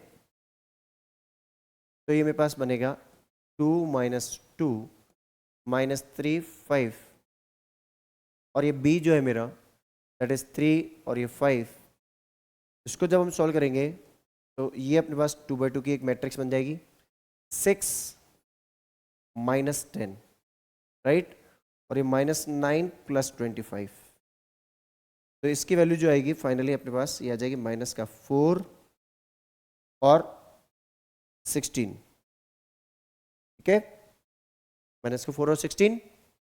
अब यहां से अगर अपन वैल्यू निकालें तो फिर से नेक्स्ट स्टेप में अपन क्या करेंगे, वही कॉन्सेप्ट। तो अपन यहां से बोलेंगे एज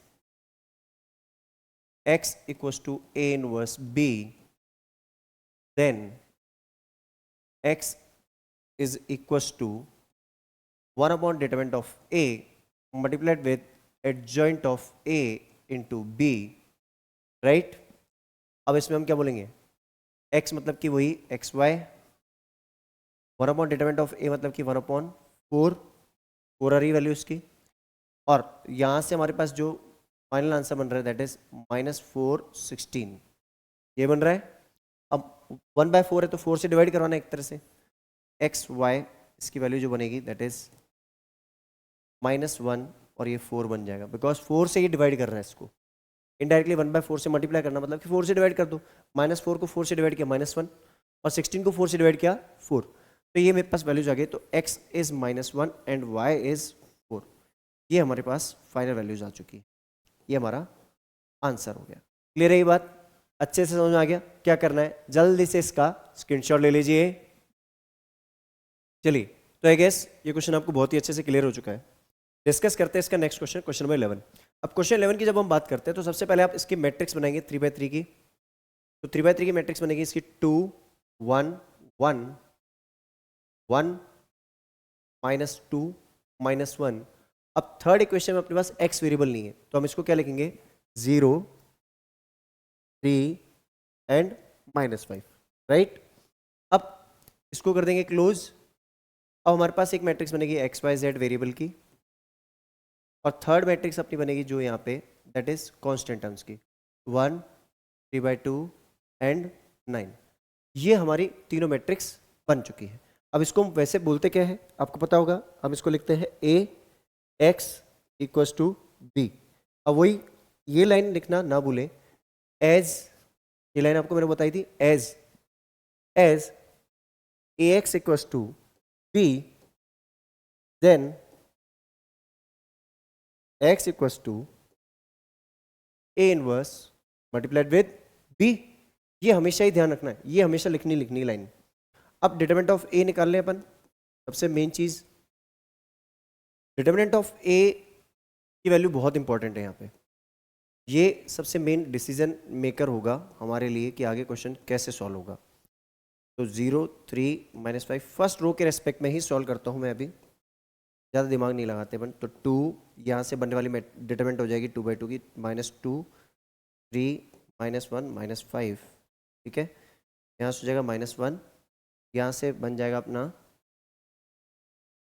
2/2 का डिटरमिनेंट दैट इज 1 0 -1 -5, यहाँ से बन जाएगा +1 और that is this one will be again यहाँ से 1 0 -2 3। अब इसको हम सॉल्व कर लेंगे। इसको सॉल्व हम कैसे करेंगे, इसमें लिखेंगे determinant of a equals to 2 10 + 3, ठीक है। और यहाँ से हो जाएगा -1 -5 -0, यहाँ से हो जाएगा 1 3 -0। अब इसको हम अगर देखें तो यहाँ से जो मेरी वैल्यू आ रही है दैट इज 2 × 13 प्लस का 5 प्लस का 3, तो कहीं ना कहीं ये हो जाएगा 26 + 8 दैट इज 34।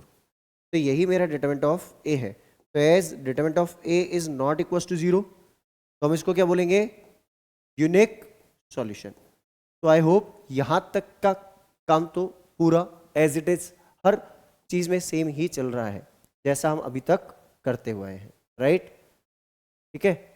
अब यहाँ तक की तो कहानी सबको सेम ही बन रही है सर, बिल्कुल डेफिनेटली सेम बन रही है, हर जगह सेम ही बनेगी हमेशा, ठीक है।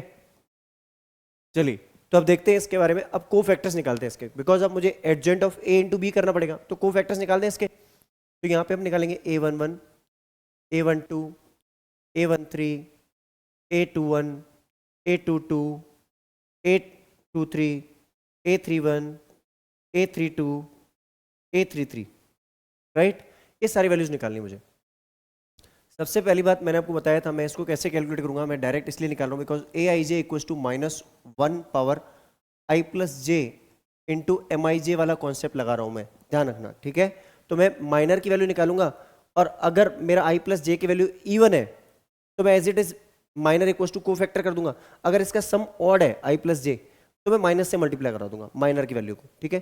तो पहली माइनर की वैल्यू जो मेरी आ रही है दैट इज 13 आ रही है मेरी। कितनी आ रही है, 10 + 3 13, तो ये सेम ही रहेगी। दूसरी वैल्यू माइनस लगाऊंगा मैं, लेकिन ये वैल्यू मेरी कितनी आ रही है, ये वैल्यू मेरी आ रही है -5। कितनी आ रही है, second first row second column delete हो जाएगी तो -5 -0 दैट इज -5 ही आएगी। तो -5 को माइनस से मल्टीप्लाई करेंगे तो ये 5 बन जाएगी, ठीक है। यहाँ मैं लाइन ड्रॉ कर देता हूँ क्योंकि यहाँ पे मुझे लाइन ड्रॉ करनी पड़ेगी, ठीक। अब नेक्स्ट वैल्यू मैंने देखी 13 की वैल्यू कितनी आ रही है, 13 के केस में 3 ही वैल्यू आ रही है, ठीक है। तो 3 लिख दिया हमने। नेक्स्ट आती है मेरी वैल्यू कौन सी, 2 1। अब 2 1 मतलब कि यहाँ माइनस साइन आएगा सर, डेफिनेटली आएगा, माइनस साइन आएगा तो second row first column delete हो जाएगी, तो माइनस का 5 -3 -8 हो जाएगा ये, ठीक है। वैसे -8 होगा बट ये कैलकुलेट होकर 8 बन जाएगा, ठीक है। नेक्स्ट 2 2 है, माइनस साइन नहीं आएगा तो second row second column delete हो जाएगी, तो माइनस का 10 हो जाएगा ये, तो -10 ही लिख देंगे इसको, ठीक है। Next second row third column delete हो जाएगी, तो 6 -0 दैट इज 6, बट ये -6 हो जाएगा, तो ये -6 ही रहेगा, ठीक है। बात समझ आई। अब third row first column delete हो जाएगी, थर्ड रो और फर्स्ट कॉलम, तो माइनस का 1 प्लस का 2 दैट इज 1, -1 प्लस का 2 दैट इज 1, ठीक है। 3 2 मतलब कि third row second column delete हो गई, तो -2 -1 दैट इज -3, तो माइनस का 2 -1 दैट इज -3, बट ये 3 बन जाएगा, पता है ना क्यों, इसको हमने डिलीट किया, इसको भी डिलीट किया, इसको और इसको डिलीट किया, तो सेकंड रो है ना, -2 -1 दैट इज -3 था, थर्ड रो थर्ड कॉलम, तो -4 -1 -5, ये मेरे पास वैल्यूज आ चुकी हैं, ठीक है। अब यहां मैं क्या कर दूं, यहां मैं लिख दूं एडजॉइंट ऑफ ए, इसकी वैल्यू एडजॉइंट ऑफ ए, इसकी वैल्यू मैंने क्या की, जो मैट्रिक्स में बनाता हूं उसका मैं ट्रांसपोज लेता हूं, आपको पता होगा, तो वही काम मैं यहां कर रहा हूं। तो मैंने लिखा 13 5 3 8 -10 -6, ठीक है, 1 3 -5, ठीक है। अब इसका ट्रांसपोज लेके एडजॉइंट ऑफ ए बनेगा, तो एडजॉइंट ऑफ ए जो मेरा बना, इसका ट्रांसपोज लेके बनेगा, तो ये मेरी वैल्यू बन जाएगी 13 5 3, first row will become first column, second row will become second column, and third row will become third column. ये वैल्यू ध्यान से निकालना, अगर यहाँ गड़बड़ कुछ भी हुई तो सब कुछ गड़बड़ हो जाएगा। तो आई गेस यहाँ तक की चीज़ें तो आपको अच्छे से क्लियर हो चुकी हैं। चलिए अब यहाँ तक चीज़ें क्लियर है, तो अब अपन डिस्कस करते हैं इसके बारे में। Adjoint of A multiply with B कर दें, जैसा कि अपन यूजुअली हमेशा करते आ रहे हैं। अब क्या करें, यहाँ पे बी की वैल्यू रख लो 1 3/2 एंड 9, ये मेरी वैल्यू है, और यहाँ पे मेरी जो वैल्यू है ये 13 8 1 5 -10 3 3 -6 -5। अब 3 × 3 मल्टीप्लाई विद 3 × 1, फाइनली मेरा 3 × 1 ही बनेगा, बट बड़ा स्पेस इसलिए बना रहा हूँ ताकि हमें एडिशन करते टाइम ये दिक्कत फेस ना हो, और फाइनल रिजल्ट अपन यहाँ लिख लेंगे डॉट में, ठीक है। अब 13 × 1 हो गया 13, अब 8 को 3/2 से मल्टीप्लाई किया तो 24/2, 8 को 3/2 से मल्टीप्लाई करेंगे 24/2 दैट इज +12, और ये हो गया प्लस का 9। नेक्स्ट वैल्यू देखिए हमने 5 -30/2 दैट इज माइनस का 15, 3 9 या 27 तो 27, ठीक है। नेक्स्ट वैल्यू हो गई अपनी 3 -18/2 दैट इज माइनस का 9 माइनस का 45, ठीक है। तो ये तो हो गया माइनस का 51, ये हो जाएगा अपना 17, और ये अगर मैं देखूं तो ये हो जाएगा 34, राइट, 20 34, ठीक है। ये अपनी वैल्यूज आ चुकी हैं अभी तक। अब हमें क्या करना है, इसमें बहुत ही आसान कॉन्सेप्ट करना है सर, वही चीज़ें जो आप करवाते हैं अभी तक, वही सारी चीज़ें हमें करनी है, कुछ भी डिफरेंट काम नहीं होने वाला है यहाँ पे। अगर आप सोच रहे हो कुछ डिफरेंट काम करने वाले, बिल्कुल नहीं करने वाले। अब हम क्या करेंगे, x = a इनवर्स b होता है, then x = 1/determinant of a multiplied with adjoint of a into b भी होता है, ठीक है। अब x की वैल्यू यहाँ लिख दो x y z, और यहाँ आप लिखेंगे 1/determinant of a मीन्स 1/ कितना है हमारा determinant of a that is 34, ये हमारा 34 है, और यहाँ हमारा adjoint of a into b, इसकी वैल्यू कितनी है 34 17, ठीक है, और माइनस का 51,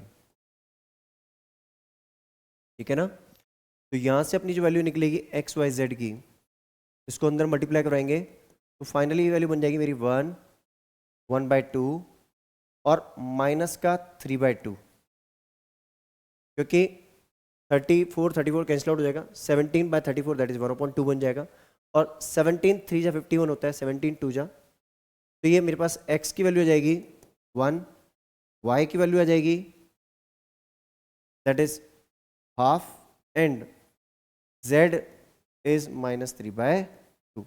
तो ये अपना फाइनल आंसर हो जाएगा। आई होप आपको ये बहुत ही अच्छे से क्लियर हो चुका होगा। क्या करना है, जल्दी से इसका स्क्रीनशॉट ले लीजिए। चलिए, तो आई गेस ये क्वेश्चन आपको बहुत ही अच्छे से क्लियर हो चुका है। डिस्कस करते हैं इसका नेक्स्ट क्वेश्चन। देखिए, नेक्स्ट क्वेश्चन को हमने आपके लिए थोड़ा बहुत सॉल्व कर लिया ताकि वीडियो की लेंथ भी ज़्यादा इंक्रीज ना हो, और रिपीटेडली सेम कॉन्सेप्ट अगर फॉलो होता है तो मेरा मानना है कि आपको ये खुद से भी ट्राई करना चाहिए। आपको हाँ आंसर जरूर अवेलेबल हो रहा है हमारी तरफ से। हाँ, लास्ट स्टेप कैसे सॉल्व होना है वो सबसे इंपॉर्टेंट चीज़, वो भी आपको बताएंगे। सबसे पहले अपन क्या करेंगे, एक मैट्रिक्स हमने ए बना दी, 1 -1 1, ठीक है, 2 1 -3 and then 1 1 1, then x Y z variable आ गया, and then constant term 4 0 and 2। अब A x equal to B, then x equal to A inverse B. अब हमने सबसे पहले डिटरमिनेंट ऑफ ए निकाला, तो डिटरमिनेंट ऑफ ए की वैल्यू हमारी कितनी आ गई, 10। ये आपको इजीली आता भी है। अब हमने क्या किया, कोफैक्टर्स की वैल्यूज निकाल ली। कोफैक्टर्स आपको निकालना आता है, मैंने आपको तरीका बताया था कैसे निकालता हूं मैं हमेशा। मैं निकालता हूं a I J equal to -1 to the power I plus j multiply with m I j. मतलब आप माइनस की वैल्यू निकालो और इस कॉन्सेप्ट के हिसाब से साइन माइनस प्लस लगाना है। अगर इनका सम इवन आ रहा है तो माइनस नहीं लगाना है, अगर सम ऑड आ रहा है तो जो वैल्यू आ रही है उसका माइनस अपोजिट साइन ले लीजिए, दैट्स इट। नेगेटिव है तो पॉजिटिव, पॉजिटिव है तो नेगेटिव, वैल्यू सेम रहेगी, ठीक है। नेक्स्ट, एडजेंट ऑफ ए का ट्रांसपोज, यहां हम ट्रांसपोज लिखते हैं, हमेशा ध्यान रखना। फिर ये ट्रांसपोज लेके हमारे ये एडजेंट ऑफ ए बना। अब adjoint of A into B, ये प्रोडक्ट हमने कर लिया, फाइनल वैल्यू मुझे ये मिल गई, राइट। अब हम क्या बोलेंगे, as x equals to A inverse B होता है, ठीक है। तो अपन क्या बोलेंगे, x equals to 1 upon determinant of a multiplied with adjoint of a into B होता है, राइट। अब इससे हमने क्या लिखा, यहां हम लिख लेंगे x y z, ठीक है, x y z, और यहां हम वैल्यू लिख लेंगे, डिटरमिनेंट ऑफ a की वैल्यू कितनी है 10, तो 1 अपॉन 10, और adjoint of a into B की वैल्यू कितनी है 20 - 10 10, तो ये हो जाएगा 20 - 10 10। अब ये 1/10 को अंदर मल्टीप्लाई करा देंगे, तो ये जो मेरी वैल्यू बनने वाली है दैट इज 2 - 1 1। यहां से हमारी वैल्यू निकल के आ जाएगी एक्स वाई जेड की। तो x equals to 2, y equals to -1 and z equals to 1। These are only the final answers. Clear ये बात, अच्छे समझ आ गया। क्या करना है, जल्दी से इसका स्क्रीनशॉट ले लीजिए। चलिए, तो आई गेस ये क्वेश्चन भी आपको बहुत ही अच्छे से क्लियर हो चुका होगा। डिस्कस करते हैं इसका नेक्स्ट क्वेश्चन। देखिए, नेक्स्ट क्वेश्चन जो अपना क्वेश्चन नंबर 13 है, इसमें भी मैंने इस क्वेश्चन को पहले से ही थोड़ा बहुत सॉल्व करके रखा है आपके लिए, क्योंकि सेम प्रोसेस है, वीडियो की लेंथ इंक्रीज होगी, बिना वजह वही टाइम कैलकुलेशन इंक्रीज होता जाएगा। तो हमने फिर से वही, पहले तो हमने एक मैट्रिक्स बनाई ए, फिर एक मैट्रिक्स बनाई एक्स, और एक मैट्रिक्स बी। ये आपको पता है, हमने सिखा भी चुके हैं अभी तक। 13 क्वेश्चन तक, स्टार्टिंग के 12 क्वेश्चन में हमने आपको ये सारी चीज़ें बहुत ही अच्छे से सिखा दी। उसके बाद हमने लिखा A x equals to B, then x equals to A inverse B. Then हमने क्या किया, डिटरमिनेंट ऑफ ए निकाला, और हमारे जो डिटरमिनेंट ऑफ ए की वैल्यू है ये 40 आ रही है। आप खुद से इसको सॉल्व करना, पहले बाद में वीडियो को पॉज करके खुद से सॉल्व करना अलग से। आपकी वैल्यू 40 आनी चाहिए। अगर हमारी डिटरमिनेंट ऑफ ए की value not equals to 0 means unique solution हो गया, राइट। अब हमने क्या किया, सारे को फैक्टर्स निकाल दिए। आपको मैंने बताया था को फैक्टर्स निकालने का तरीका, a I j equals to -1 power I plus j multiply with m I j. मतलब एम आई जे की वैल्यू निकालता हूं और उससे माइनस की वैल्यू मल्टीप्लाई करनी है नहीं करनी, वो डिपेंड करता है। आई प्लस जे का सम इवन है तो माइनस से मल्टीप्लाई नहीं करेंगे, ऑड है तो माइनस से मल्टीप्लाई करेंगे। तो ये हमारे कोफैक्टर्स आ गए। उससे हमने एडजेंट ऑफ ए की वैल्यू निकाली, जिसका हम क्या करेंगे, ट्रांसपोज लेंगे। ट्रांसपोज लेने के बाद हमें ये मिल गया। देन हमने क्या किया, adjoint of A into B किया, जिससे हमें फाइनल मैट्रिक्स मिल गई। अब हमें बताया कि अगर x equals to A inverse B है तो हम इसको लिखते कैसे हैं, x equals to 1 upon determinant of a multiply with adjoint of a into B. अब इसको हम x को लिख दे x y z की फॉर्म में। अब डिटरमिनेंट ऑफ a की वैल्यू कितनी है 40, और हमारी जो adjoint of a into B कितना है, ये हमारे पास आ रहा है 40 80 -40। इसको जब हम 40 से मल्टीप्लाई कराएंगे अंदर, तो हमारे पास वैल्यू आने वाली है दैट इज 1 2 -1 सिंपली। तो ये हमारी x y एंड z की वैल्यू आ जाएगी। तो x equals to 1, y equals to 2 and z equals to -1। Clear है ये बात? ये हमारा फाइनल सॉल्यूशन होने वाला है। आई होप आपको इस क्वेश्चन में कोई भी डाउट नहीं है। जिस क्वेश्चन में आपको थोड़ी बहुत प्रॉब्लम हो सकती है, डाउट्स आ सकते हैं, वहां डेफिनेटली हम इसको अच्छे से डिस्कस करेंगे स्टेप बाय स्टेप। ये सिमिलर क्वेश्चन है, इसलिए हम इसको एक बार ऐसे ही आपको सॉल्व करके शो कर रहे हैं ताकि आपका टाइम भी ज़्यादा कंज्यूम ना हो। तो वीडियो को पॉज करके खुद से सॉल्व करना है। चलिए जल्दी से इसका स्क्रीनशॉट ले लीजिए। चलिए, तो आई गेस ये क्वेश्चन आपको बहुत ही अच्छे से क्लियर हो चुका है। डिस्कस करते हैं इसका नेक्स्ट क्वेश्चन, क्वेश्चन 14। ये भी हमारा सेम कॉन्सेप्ट पे ही क्वेश्चन है, इसलिए हमने इसको ज़्यादा डिटेल में सॉल्व नहीं किया और हमने इसको आपको पहले से ही जितना पोर्शन हमें सॉल्व करा हुआ मिलना चाहिए उतना हमने आपके लिए पहले से सॉल्व कर लिया, ताकि टाइम वेस्ट ना हो और ज़्यादा वीडियो की लेंथ इंक्रीज ना हो। सबसे पहले अपने coefficient of X Y Z की एक मैट्रिक्स बना दी। देन एक्स वाई जेड की एक मैट्रिक्स होगी एक्स, देन हमारी कॉन्स्टेंट टर्म्स उसकी मैट्रिक्स होगी बी। अब A x equal to B है तो X equal to A inverse B हो गया। देन हमने डिटरमिनेंट ऑफ ए की वैल्यू निकाले जो कि आ गई हमारे पास 4, राइट।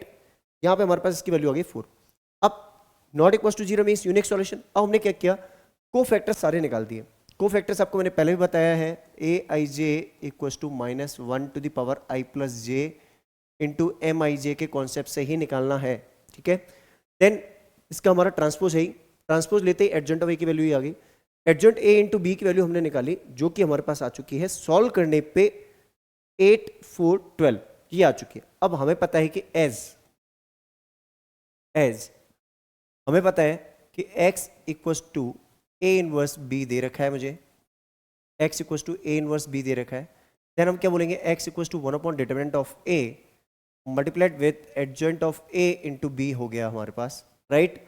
अब हम इसमें क्या बोलेंगे, हम इसमें बोलेंगे कि x की वैल्यू तो अपनी हो गई X Y Z, 1 upon determinant of a मतलब कि 1 अपॉन 4, इसकी वैल्यू हो गई कितनी 8 4 12, ये adjoint of A into B की वैल्यू हो गई। बेटर होता है कि आप इसको पहले कैलकुलेट कर लो, ठीक है। अब 1/4 से अंदर मल्टीप्लाई होते ही ये क्या हो जाएगा 2 1 3। तो यहाँ से एक्स वाई जेड की वैल्यू क्या आ जाएगी बताइए, अच्छे से समझ आ गया। x is 2, y is 1 and z is 3। देखो सेम कॉन्सेप्ट है, इसलिए इसको मैं पूरा डिटेल में समझाते हुए नहीं बता रहा हूँ, उसको सॉल्व आंसर बता दिया मैंने आपको। क्लियर है बात, अच्छे से समझ में आ चुका है। क्या करना है, जल्दी से इसका स्क्रीनशॉट ले लीजिए। चलिए, तो आई गेस ये क्वेश्चन आपको बहुत ही अच्छे से क्लियर हो चुका है। डिस्कस करते हैं इसका नेक्स्ट क्वेश्चन। देखिए क्वेश्चन 15 को अगर आप देखोगे तो आप बोलोगे सर ये थोड़ा सा क्वेश्चन डिफरेंट लग रहा है। बिल्कुल भी डिफरेंट नहीं है, सेम प्रोसेस है, सब कुछ सेम है। क्योंकि इस क्वेश्चन के लिए मैं बात करूं तो इस क्वेश्चन में सेम पैटर्न फॉलो हो रहा है। अगर मैं इस ए को देखूं तो ए से बनने वाली मैट्रिक्स जो है इस इक्वेशन से बनने वाली मैट्रिक्स के बराबर है। मतलब मैं अगर इन इक्वेशंस को कन्वर्ट कर दूं एज अ मैट्रिक्स फॉर्म, ठीक है, कि मैंने कोफिशिएंट्स की मैट्रिक्स बना दी ए, तो ये ए बनने वाली और ये ए बनने वाली दोनों क्या है, सेम ही है। तो कोई डिफरेंस तो है ही नहीं इसमें, कोई डिफरेंस है क्या इसमें, कोई भी डिफरेंस नहीं है सर, बिल्कुल एग्जैक्टली सेम है यहाँ पे।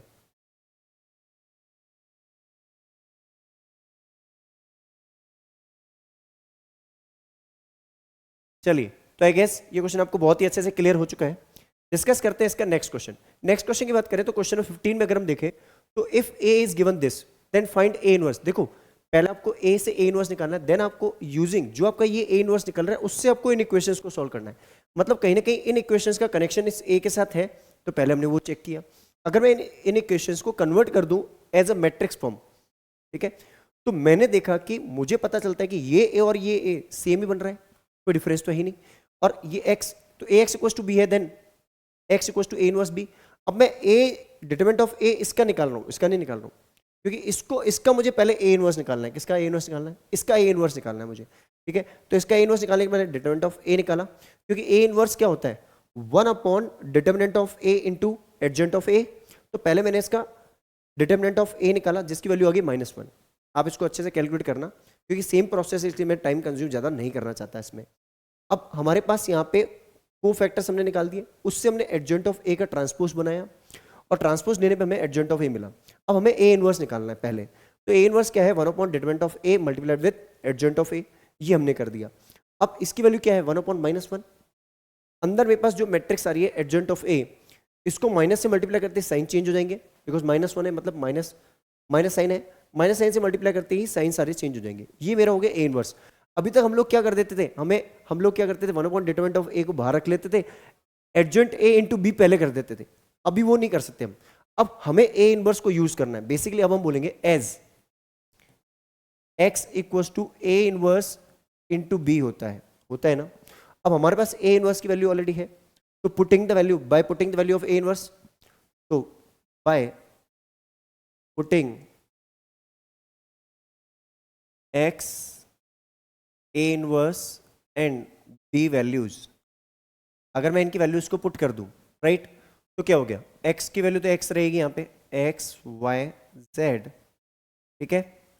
यहाँ पे मेरी ए इनवर्स की वैल्यू मेरी क्या आ रही है, ए इनवर्स की वैल्यू आ रही है 0 1 -2, नेक्स्ट वैल्यू आ रही है -2 9 -23, ये आप खुद से सॉल्व करना, -1 5 एंड -13।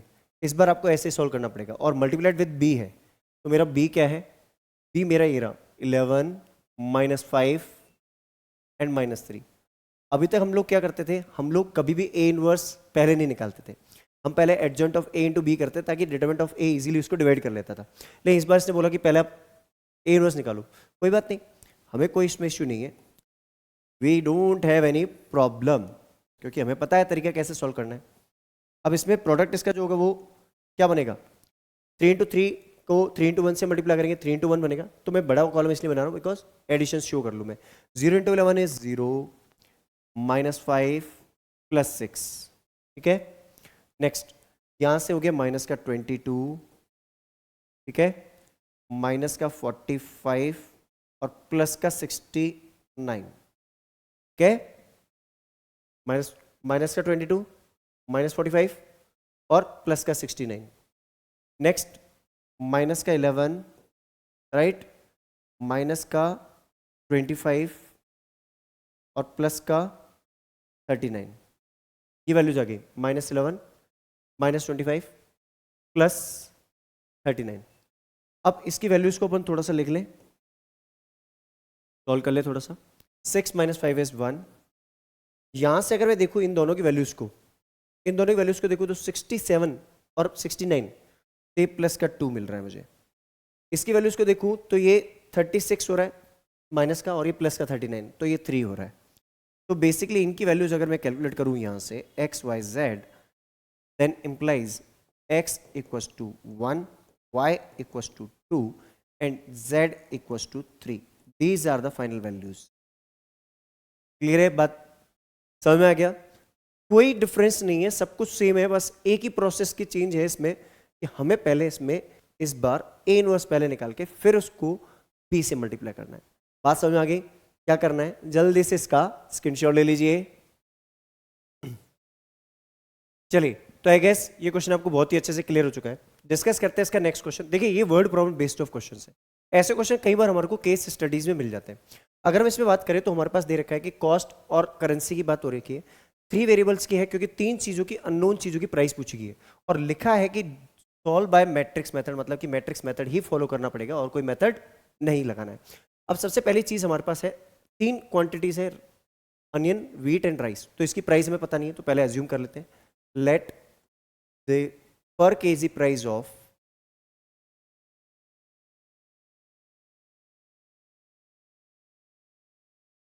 onion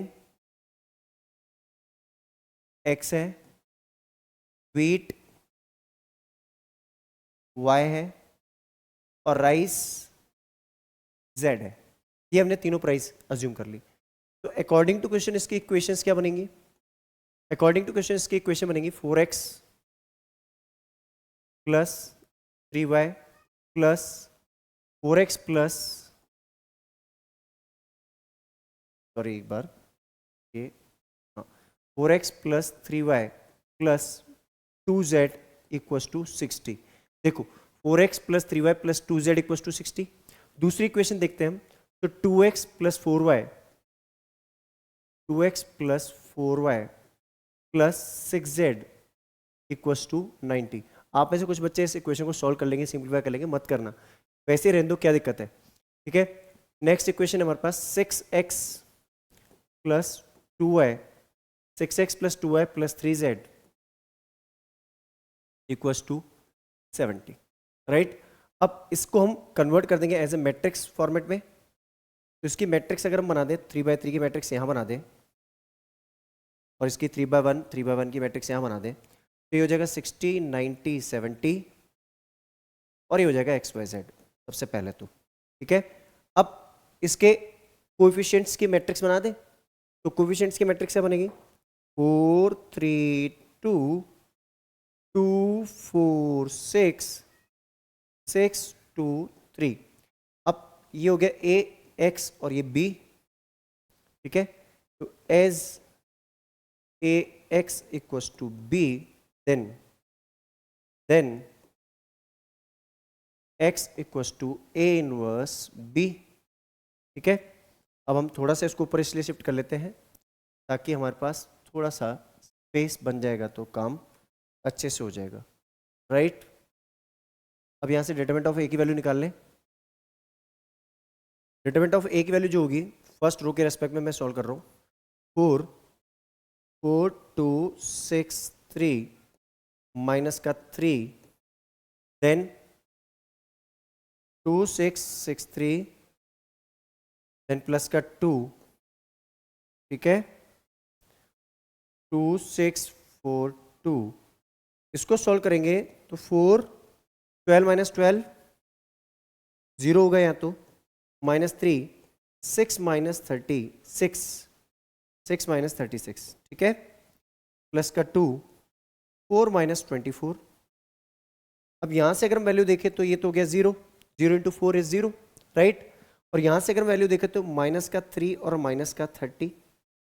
यहाँ से हम वैल्यू देखें तो 2 इंटू माइनस का 20, ठीक है। तो ये वैल्यू तो होगी डिटरमिनेंट ऑफ A की, यहाँ से डिटरमिनेंट ऑफ A की, तो ये हो जाएगा 90 माइनस 40 दैट गिव्स यू 50, ठीक है। तो determinant of A is not equals to 0, तो यूनिक सॉल्यूशन आएगा, ठीक है।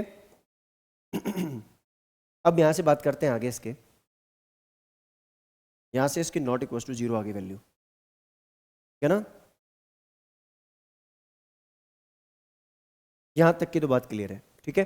अब हम क्या करें इसमें, अब हमें वही काम करना है। एडजॉइंट ऑफ A के लिए हम A11 A12 A13 A21 A22 A23 A31 A32 A33 इनकी वैल्यूज को निकाल लें।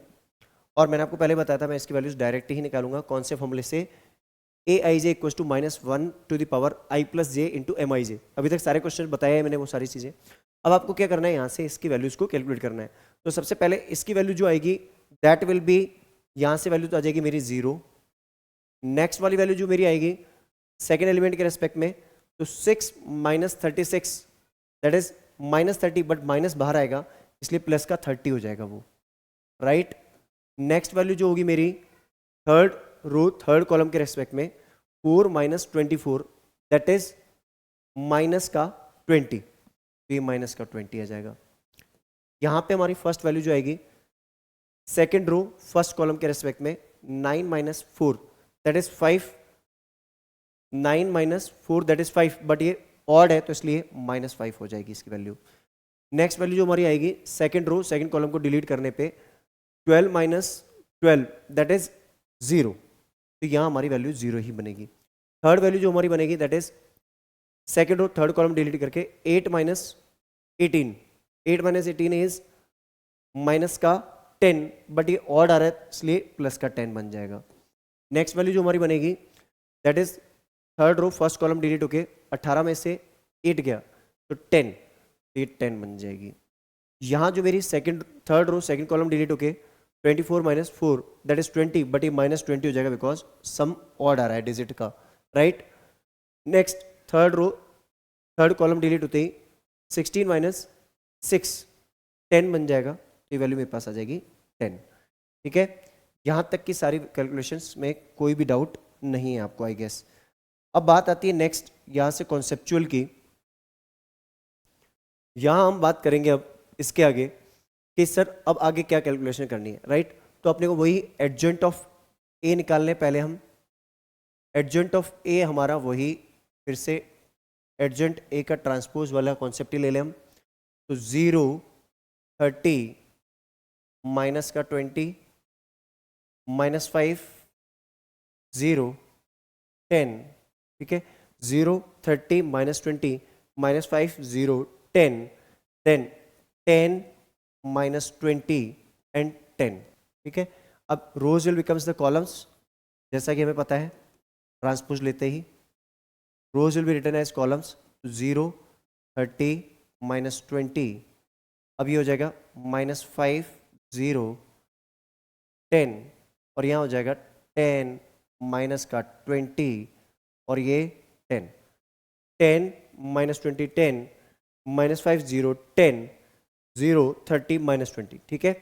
अब adjoint of A into B कर लें इसको, यहाँ से जो वैल्यू निकलेगी अपनी उसको हम कैलकुलेट कर लेते हैं। चलो यहीं पे कर लेते हैं, adjoint of A into B करते हैं। तो एडजेंट ऑफ ए मेरे पास है 0 माइनस 5 10 30 0 माइनस 20, ठीक है, माइनस 20 10 10, और इसको b के साथ मल्टीप्लाई करना means b means 60 90 and 70।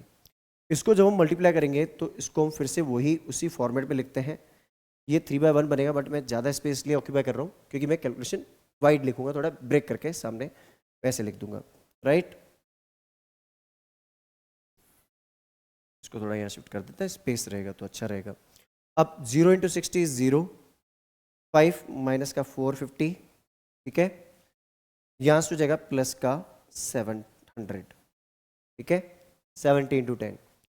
Then next हमारे पास वैल्यू आएगी 6 3 जा 1800, ठीक है, प्लस का 0 और माइनस का 1400, 2 7 जा 14, माइनस का 1200, 6 2 जा 1200, प्लस का 900 और नेक्स्ट आ जाएगा प्लस का 700।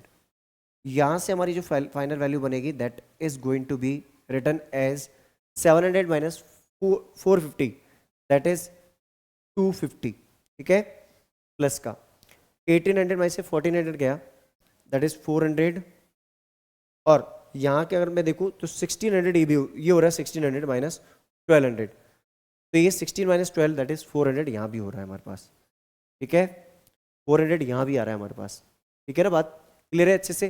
तो यहाँ भी अपने पास 400 ही आ रहा है, ठीक है। अब बात करते हैं नेक्स्ट वैल्यूज़ की।